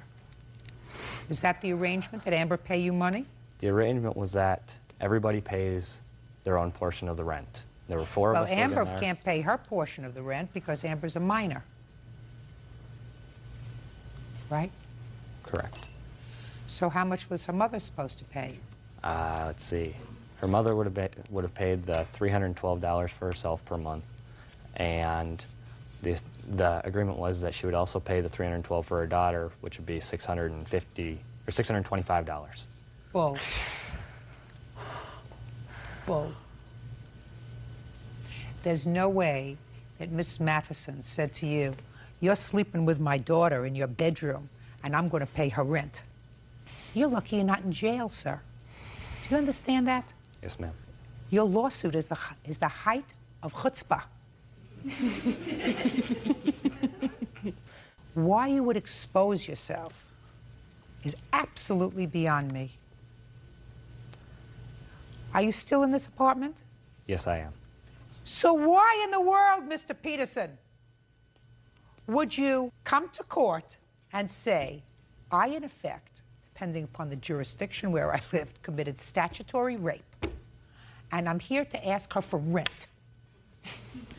The reason is, Your Honor, because for the months of December, January, February, and March, I was laid off from my job. Yes. And I needed their portion of the rent to help cover the bills of the townhome, help cover the rent and utility bills, which is the whole reason we're in court. All right, Miss Matheson, you tell me. I mean, because I'm not too fond of you either. I want to explain that to you. I think as a mother, you are a jerk. But you want to explain to me, madam, what you claim this rent arrangement was? When we agreed to move in together, he said that he would take care of Amber's portion of the rent and everything. Of course he did. And he said, Dan will end up taking care of yours. And he said, and with you doing the laundry and the cleaning and always had meals fixed and everything, he said, that'll take care of yours. And then what happened to Dan? Dan? I always put money in and paid because I always had money coming in. From what? From my savings account in Kansas. And then I had child support. Did your ex-husband know what these living arrangements were in this house? Yeah, he doesn't care. He doesn't care about his daughter at all. That's lovely to hear. I think you people all deserve each other. Except you. The case is dismissed, sir. You're lucky you're not in jail. You don't have any other children, do you? Mm-mm. Perfect. Parties are excused. Step out, please. You know, I really feel that, they were living with me, they took advantage of me. There's no way. I'm pregnant with his baby. He knows it's his. I don't believe that I am. And if it does come that I am the father, I will take care of it. If the child is his, he's gonna pay child support. I don't know about if we're gonna go to court for visitation or not. All I was here for was just to collect the rent money that I feel is owed to me. Don't trust people that you've just known a few days or a few weeks, a few months. Be sure you know them through and through before you go and do anything stupid.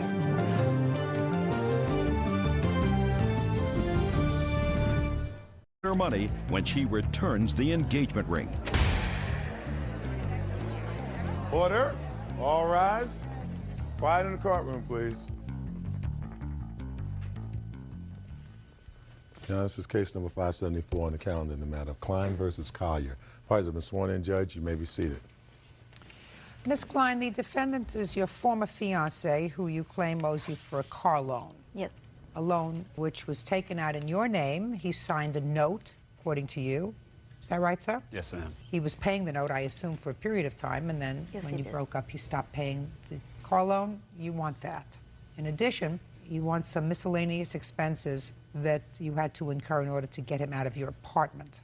The defendant, Mr. Collier, says that you have the engagement ring worth $3,000, you have his motorcycle worth some more money, and that you agreed that when you separated, it would be sort of a clean slate, and there wouldn't be any debts. Is that your defense, sir? Yes, ma'am. Okay. So let's start with the car loan. You acknowledge the loan. Yes. How much is left on the loan? $4,800 and some change. Is that right? That is correct. Okay. So you tell me, Mr. Collier, why you believe you are not responsible for this loan. Well, I felt, Mrs. Judge Judy, that when we got engaged February 8th and that everything was going good, and that Wednesday, for some reason, she starts freaking out, calling my gym, seeing if I'm at the gym or not. And so I come home and say, what's going on? She goes, I just want to believe that you really love me. And I said, well, Christine, why did you take the ring and start acting like this? Then that Thursday, she went through my cell phone bill, called a couple of friends, asked if we had sexual relationships. And, you know, they said no. One told her yeah, and said that, you know, we did 3 times, and I tried to tell her we didn't. I don't, you know, and the girl goes to my gym. So then I said, you know, we can't do this anymore. Let's get our own, I'll get my own apartment, I'll move out. She agreed with that. She actually was going to sign for me to get the apartment because we didn't know if I would be able to get it in my name. We went out and looked that day. They turned me down when they saw my credit. Then we went through another week. And were you still living together? Yeah, we're still together. She asked me to stay away from home as much as I can. So I said, okay, no problem. I would stay at the gym as long as I could. Come home, I was sleeping on the sofa. So then we went through that week. The 21st came up. We went to a Laker game together. Having fun, drinking. Everything was going good still. I think, okay, I'll get my own apartment. We'll try to make it work. If we can't, we can't. That Saturday, we both get up to go to the gym. She goes to her gym, I go to my gym. She goes, are you going to take the dogs for a walk? I said, yeah, I am. She goes, well, I'll go with you guys. We went for a walk. I went off to the gym. I said, I'll be home at 12. We'll go look for an apartment. I get home. There was 2 officers there with my stuff outside. I didn't know what to say.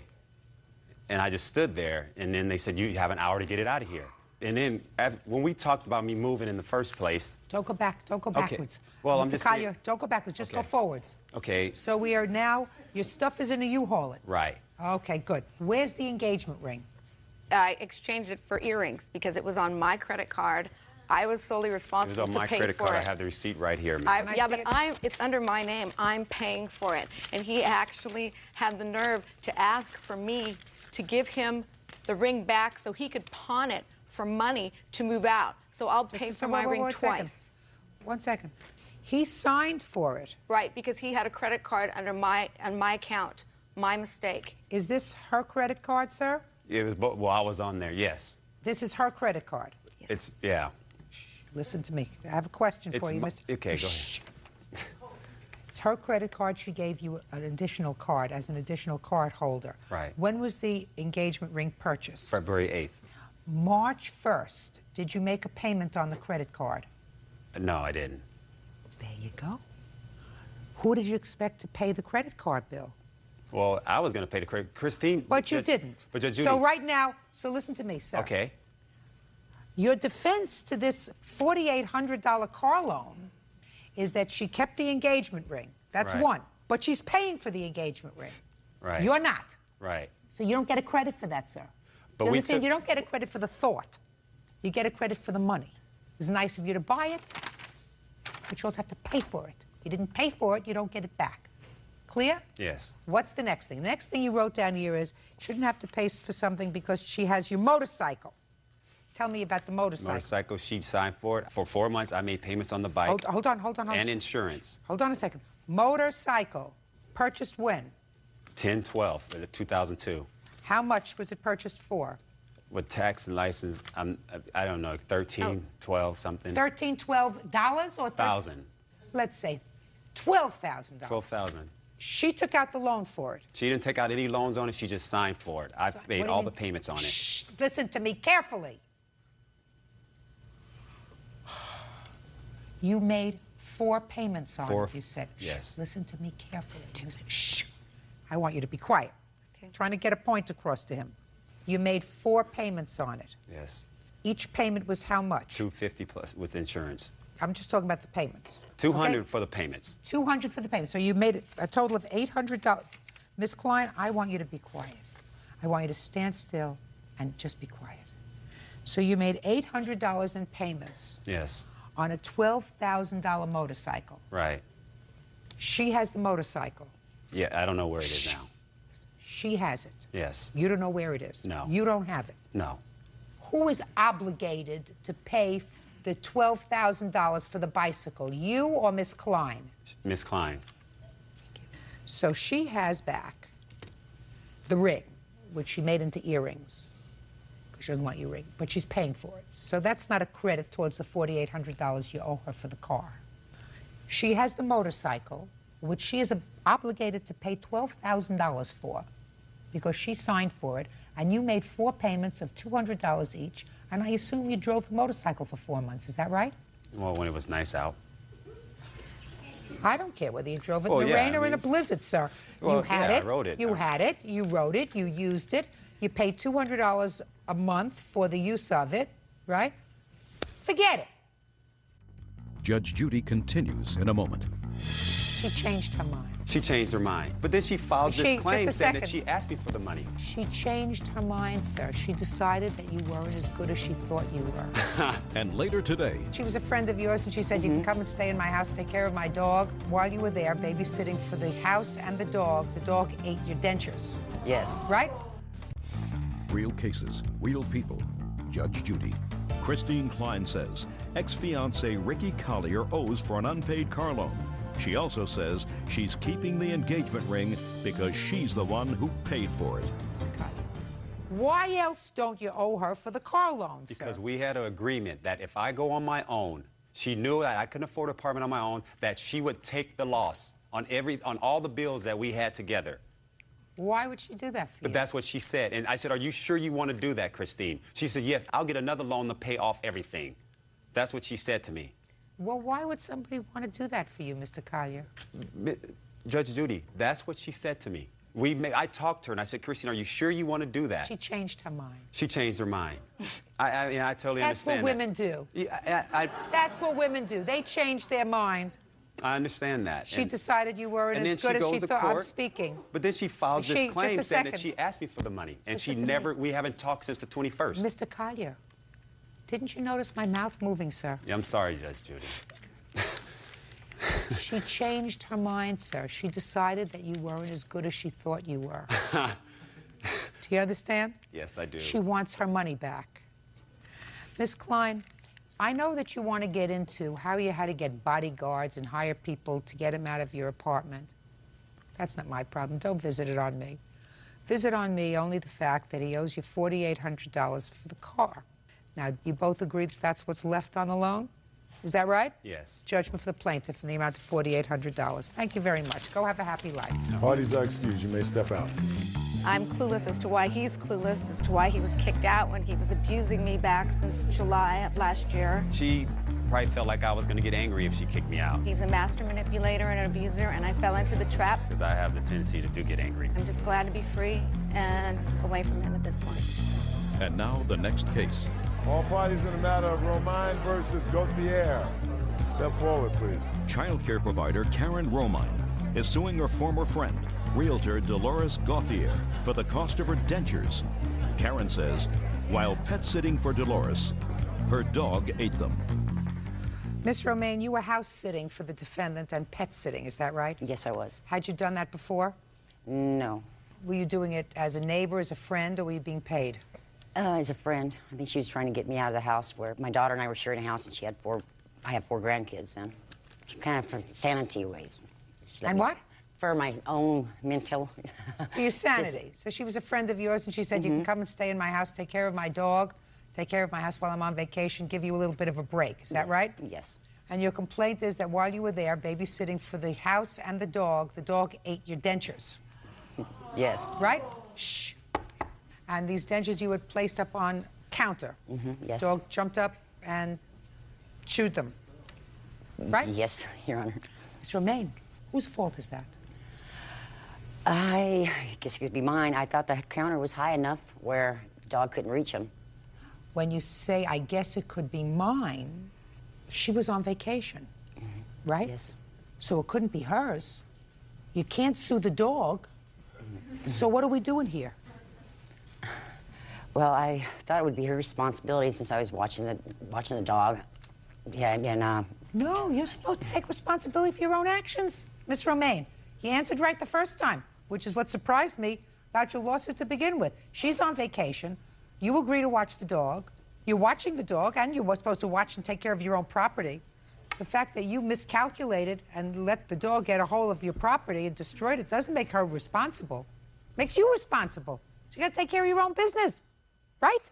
You're right. Perfect. Good. Then we don't have to bother each other any further. Thank you very much. Goodbye. Parties are excused. You may step out. It went well? It was quick. I came home from vacation and she showed me a baggie with her teeth in them. Your dog ate my teeth. Well, I felt bad, but I felt she was negligent. We're still friends. And now the next case. All parties in the matter of Montgomery versus McCarthy. Step forward, please. 25-year-old student Brandy Montgomery is suing small business owner Caitlin McCarthy for having her falsely arrested.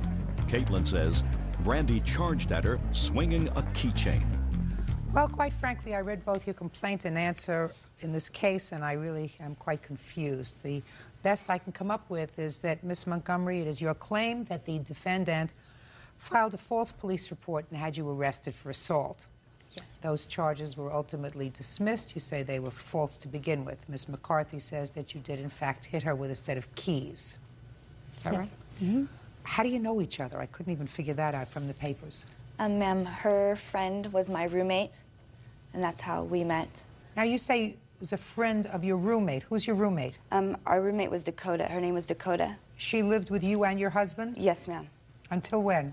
That day she was moving out was that day. The reason she was moving out is because we were not getting along. So she had decided to move out, and we were moving out a couple days after that. Go ahead. I had met her once when I first moved in with Dakota, which was the roommate, and then again on the day of the incident. All right, well, I'd like you to tell me your version of what happened on the day of the incident, which was when? It was on July 28th. I have a police report right here. Would you like? I'd like to see it.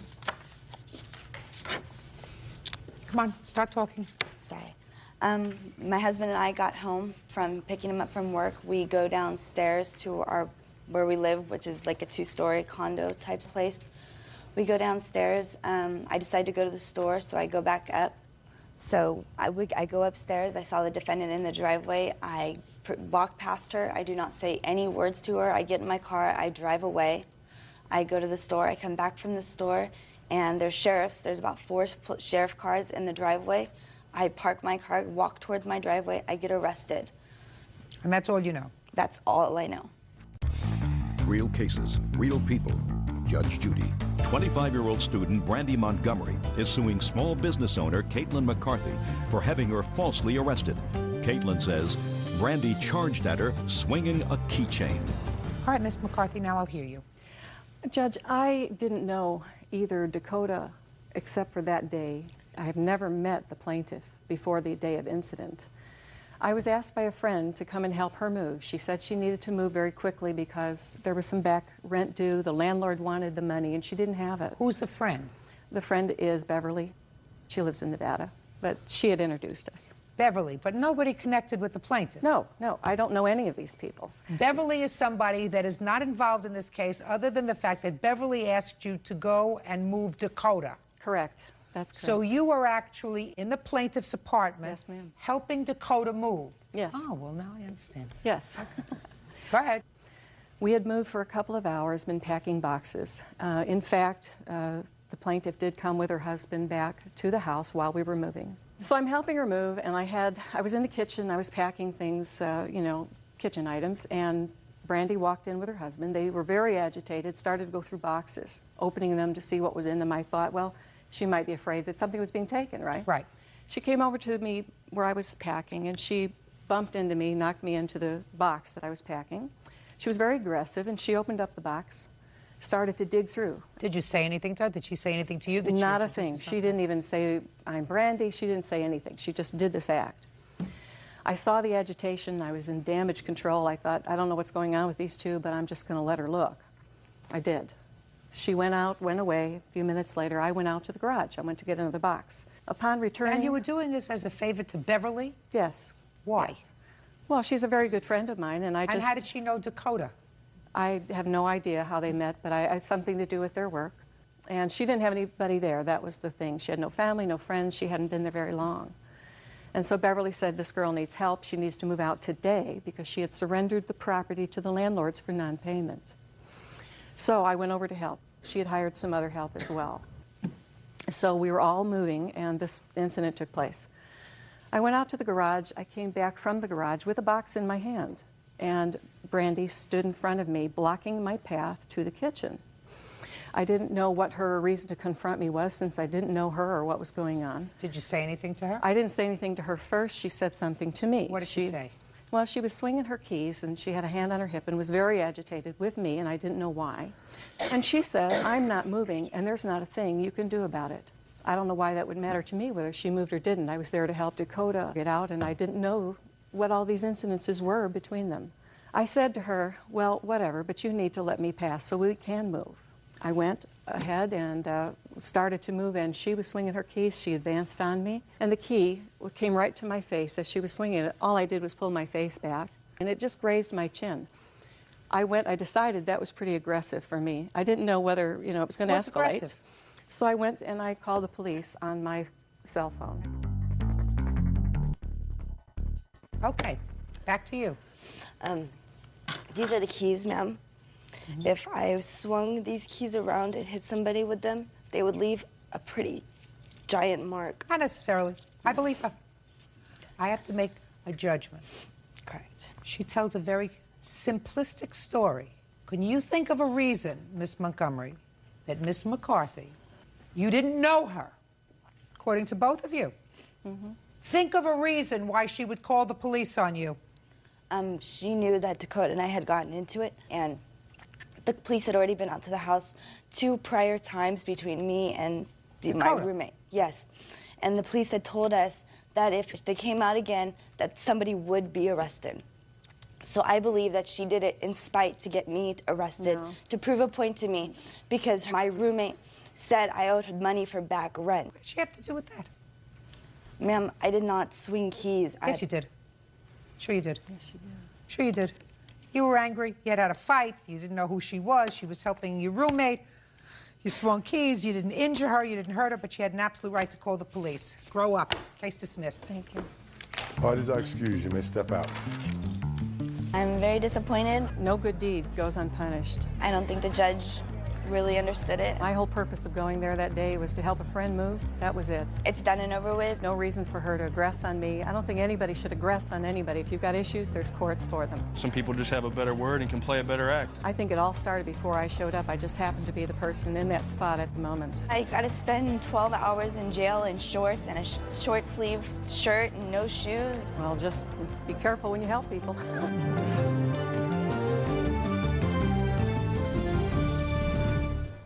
Unpaid utility bills.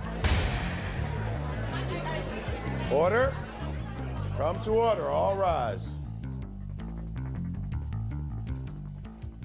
Now, this is case number 553 on the calendar in the matter of Bennett versus Robinson. You're welcome, Judge. Parties have been sworn in. You may be seated. Ma'am, have a seat, please. Mrs. Bennett, the defendant is your son, yes, ma'am, who you claim owes you for some utility bills that were incurred when you lived in a house together with your son, his wife, and their children. And then in a duplex house, you lived in one floor and they lived in another, and the utilities in both places were in your name. Yes. And you claimed that there was an agreement that he pay those bills. In his apartment only. Okay. Well, first tell me about the house that you shared together.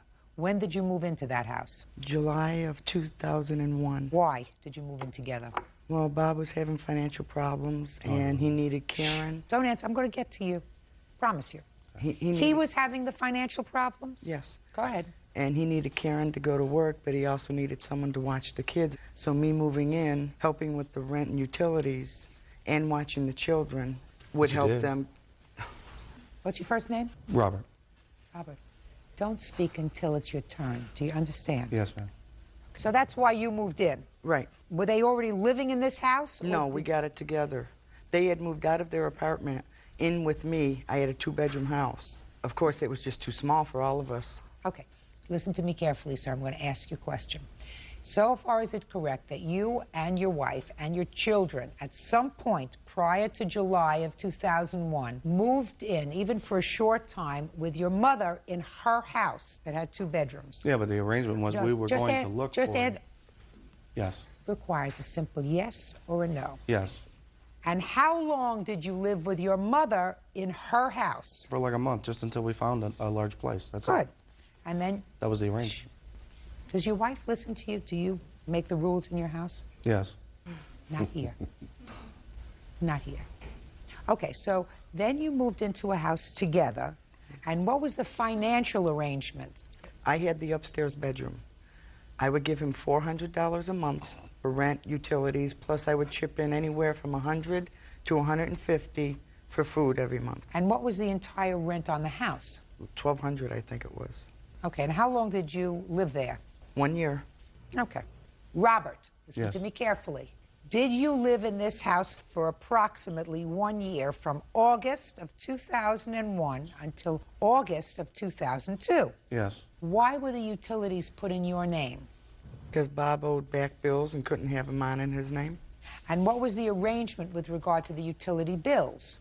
That he would pay him, you know, I'd give him $400 a month toward rent and utilities. And he would pay the bills? Right. Okay. How much was left owing on those bills when you and your son and his family moved out of that house? On the electric, the transfer amount was $684.04. And it was $315.05 on the gas. So those amounts were transferred to the new account that was opened in the duplex. Yes. For some strange reason, you continue to have the accounts in your name. Yes. For both apartments? Yes. And what amounts were built up on his apartment only while you were there? Well, I got a final bill for him in the gas for $1,290.98, and the electric $884.18, and the cable $836.64. And those are just his bills, not yours? No. Okay. Good. Now it's your turn. Okay. When we moved into the house originally, now she may have given me $400 a month or around $400 a month, but during the month, she'd be like, Bobby got $20, I want to go to bingo. You know, can you buy me cigarettes, buy me some more pop, buy me this, buy me that, keep a gas in my car. So by the end of the month, I mean, it's like I got nothing from her. So let me understand this. In the first house that you lived together, yeah, your arrangement with your mother is, as she indicated, she would give you... She may let you cut her off. I don't. The arrangement was as indicated, which was your mother gave you $400, and the first part of your defense is that during the course of the year, she would say to you, Bobby, you got 20 bucks for gas, I need cigarettes, can you buy them for me? So it's your position that she ate into that $400 a month. So that's the first part of it. Okay? Now I'm ready to hear the rest. Well, anyway, everything got tense in the house. Living together doesn't work. You know, I'm the man in my house, and then, you know, I don't need a mommy in the house, you know. So anyway, we found a place that we could rent both the upper and lower apartments, so we rented them. She transferred the balances from that house to my bills in the lower apartment. Okay. And you thought that was wrong? No. You didn't? No. Oh, even though, you know, the cigarettes and the gum and the candy and the gas, you still didn't think it was wrong because it was money that you owed her? No. To be honest, I would just assume leave it alone. You can't tell her what to, you know, you can't. I don't want to tell you what, we're in a court now. You can't prove her wrong, you know what I mean? I mean, it's either her way or no way or an argument, and I just assume leave it alone. So you did. Just a second. So you did, and you accepted the transfer to your account in the other apartment. Yes. Keep going. Okay. Bills start coming. She come downstairs. Your gas is $200. I need that, you know. She would never show me any bills or anything. She'd just tell me amounts. The bills went to her? The bills went to the house. She would get them out of the mailbox. If I would dare open a piece of mail that was in her name, I mean, she would have a coronary. He's lying. Oh, yeah. Of course he is. Of course he is. Because how did he know that the bills were transferred to the lower unit? How do I know? Unless he saw them. Well, I saw them, but if I dare open one, it would be nothing but a... You mean you were able to do a Carnac with the bill? You were able to go like this? This is a bill, and this is the amount, and this was the transfer amount. So you had to have seen it. No. Right? No. You just told me I so saw that the bill. I just didn't see the amount. I knew the bill was there. This was started this stuff. I opened one, and I saw the balances on there. And the balances were astronomical. And I'm like, Ma, what's happened to this money? I've been giving you money every month, you know, and you're not paying the bills. Judge Judy continues in a moment. So how much did you give her every month? I don't have records. I mean, I just gave her what she asked for. You know? It's my mother. It's my mother. She lives upstairs. Stop being a big baby, Bob. And later today... She herself is not even on the lease. Yeah. Then I come to find out we are not even supposed to be there. Okay, fine. That's not why you moved out. Left on your own. Real cases, real people. Judge Judy. Janet Bennett says her son, Bob Robinson, owes for unpaid utility bills. Bob says his mother is always asking for money. Let me understand.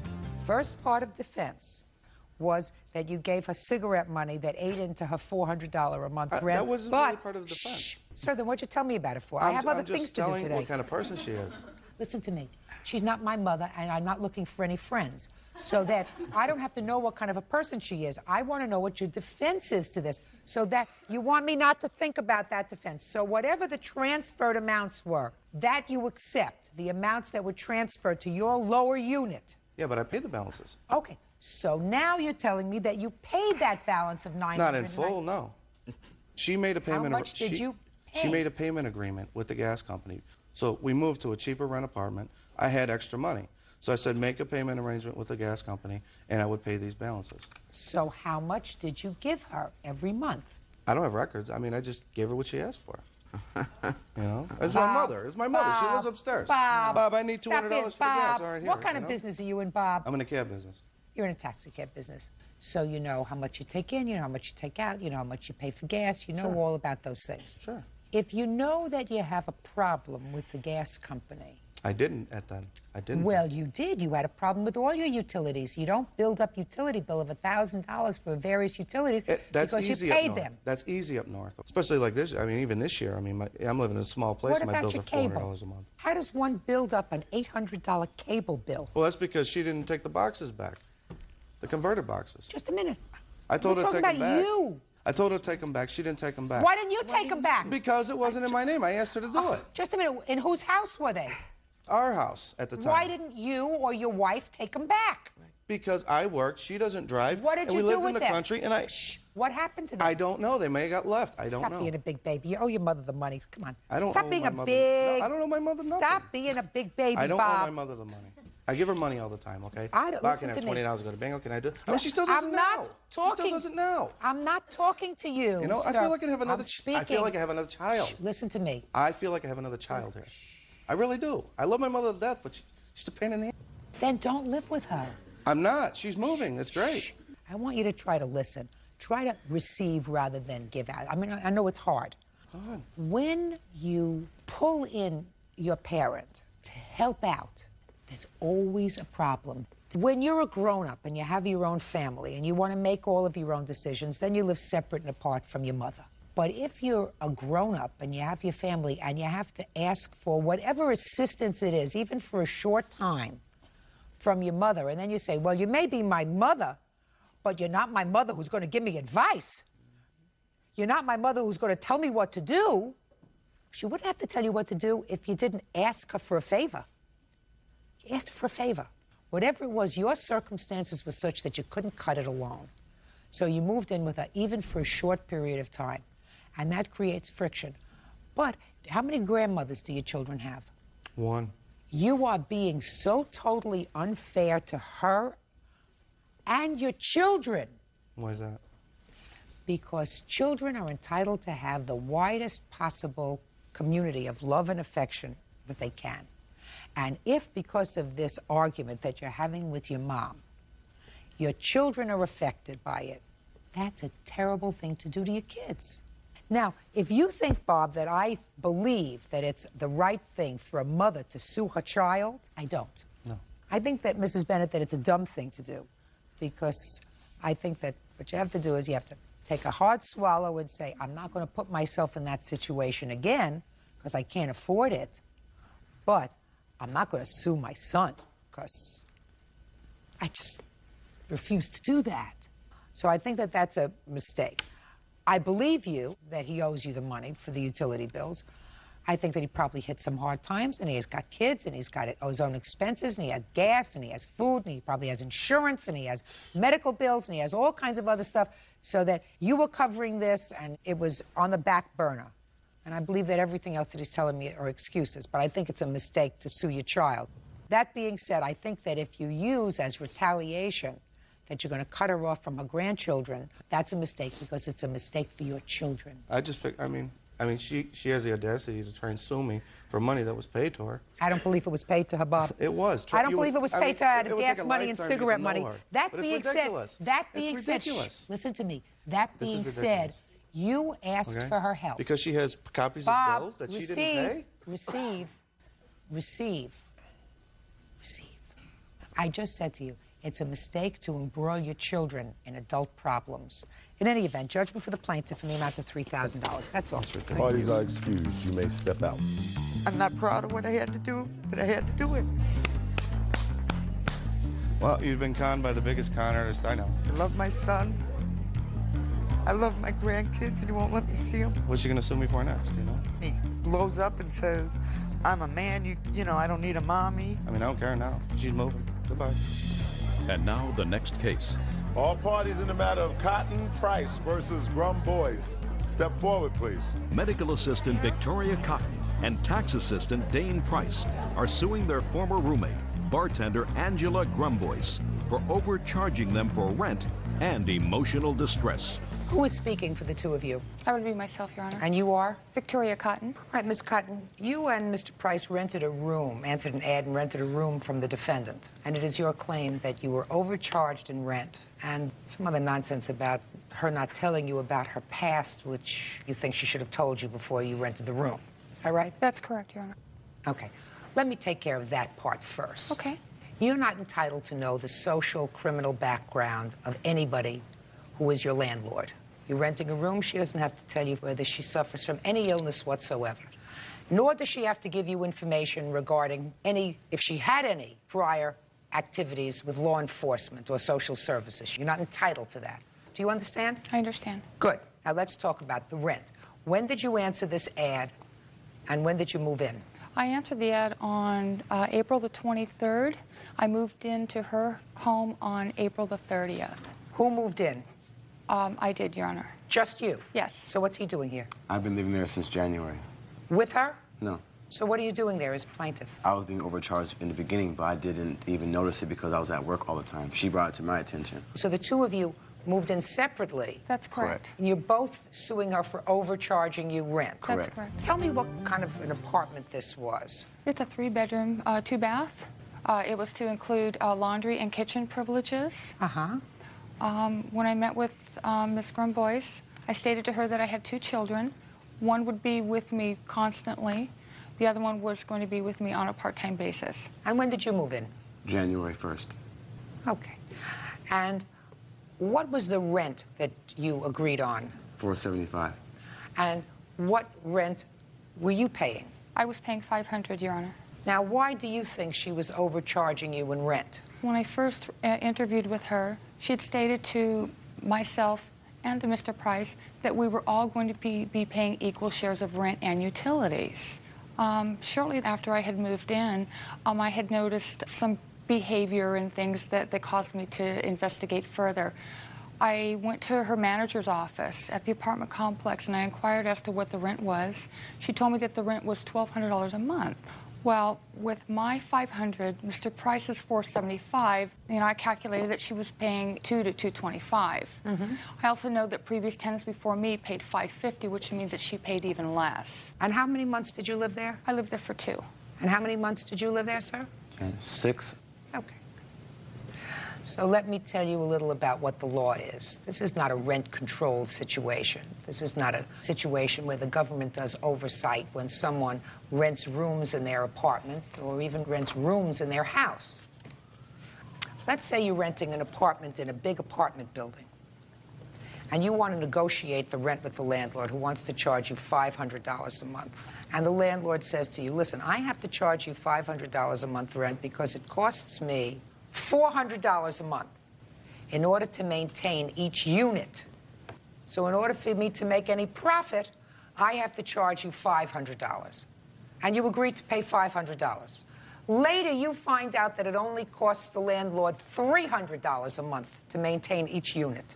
You think that you can go back to the landlord and say, I want a reduction in my rent. That doesn't happen. It doesn't happen. If it's true that she said that to you, that you were going to be sharing the rent equally, that's what they call in the trade puffing. That's like when you go to buy a car and the salesman said, listen, the car costs us $26,000. I'm giving it to you for $50 over that price. And you say, okay. And then you find out that instead of making $50 on the car sale, he made $550 on the car sale. You think he's going to give you back your money? She was cutting her rent. There's nothing wrong with that. Your Honor, she herself is not even on the lease. She's lived there for 10.5 years. Yeah. Then I come to find out we are not even supposed to be there. Her contract specifically states that she is not to be subleasing, although her management company claims that they know that she has roommates. Okay, fine. That's not why you moved out. You weren't evicted, were you? No. Left on your own. She's allowed to do what she's doing. There's no oversight. So you don't have a lawsuit. Do you understand that? But that's the law. Do you understand that that's the law, whether you agree with it or not? I understand. That's what the law is. So you're not living there anymore. Go, be happy, have a nice life. Forget it. Goodbye. You were lovely. You presented a very good case. Yeah, right. Victoria lied about that I agreed to split it 3 ways with her when she moved in. That was a flat-out lie. I have no comment. I thought that she should pay a little more than 1/3 because she has 2 children that have been living in my home as well as herself. Actually, I have no comment at this point. She didn't think that she should have to pay more than 1/3, and I said, whoa, wait a minute, and it was only $21.04 more. I'd like to reserve my right to have no comment at this time. Thank you. Business is business.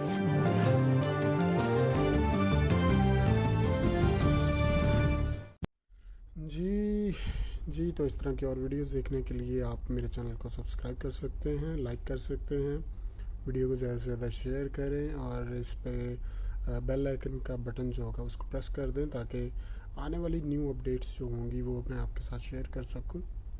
और अगर आप भी YouTube channel बनाना चाहते हैं और channel से जुड़ी हुई तमाम मालूमात, तमाम सेटिंग्स अगर आप पता करना चाहते हैं तो आप मुझे डीएम कर सकते हैं, कमेंट्स में बता सकते हैं। वीडियोस को कमेंट्स में अपनी कीमती राय का इज़हार ज़रूर करें। मिलते हैं आपसे नेक्स्ट वीडियो में। तब तक आप जो है ज़रूर इंतज़ार करें और वीडियो को ज़्यादा से ज़्यादा शेयर करना, ऐसा नहीं करना कि आप इस वीडियो को ऐसे ही छोड़ दें। और बहुत शुक्रिया आपने टाइम निकाला and hope you like the video and please subscribe my channel for all the foreigners, for all the other country users. Kindly subscribe my channel and press the bell icon. So stay tuned with Kya Bolti Public.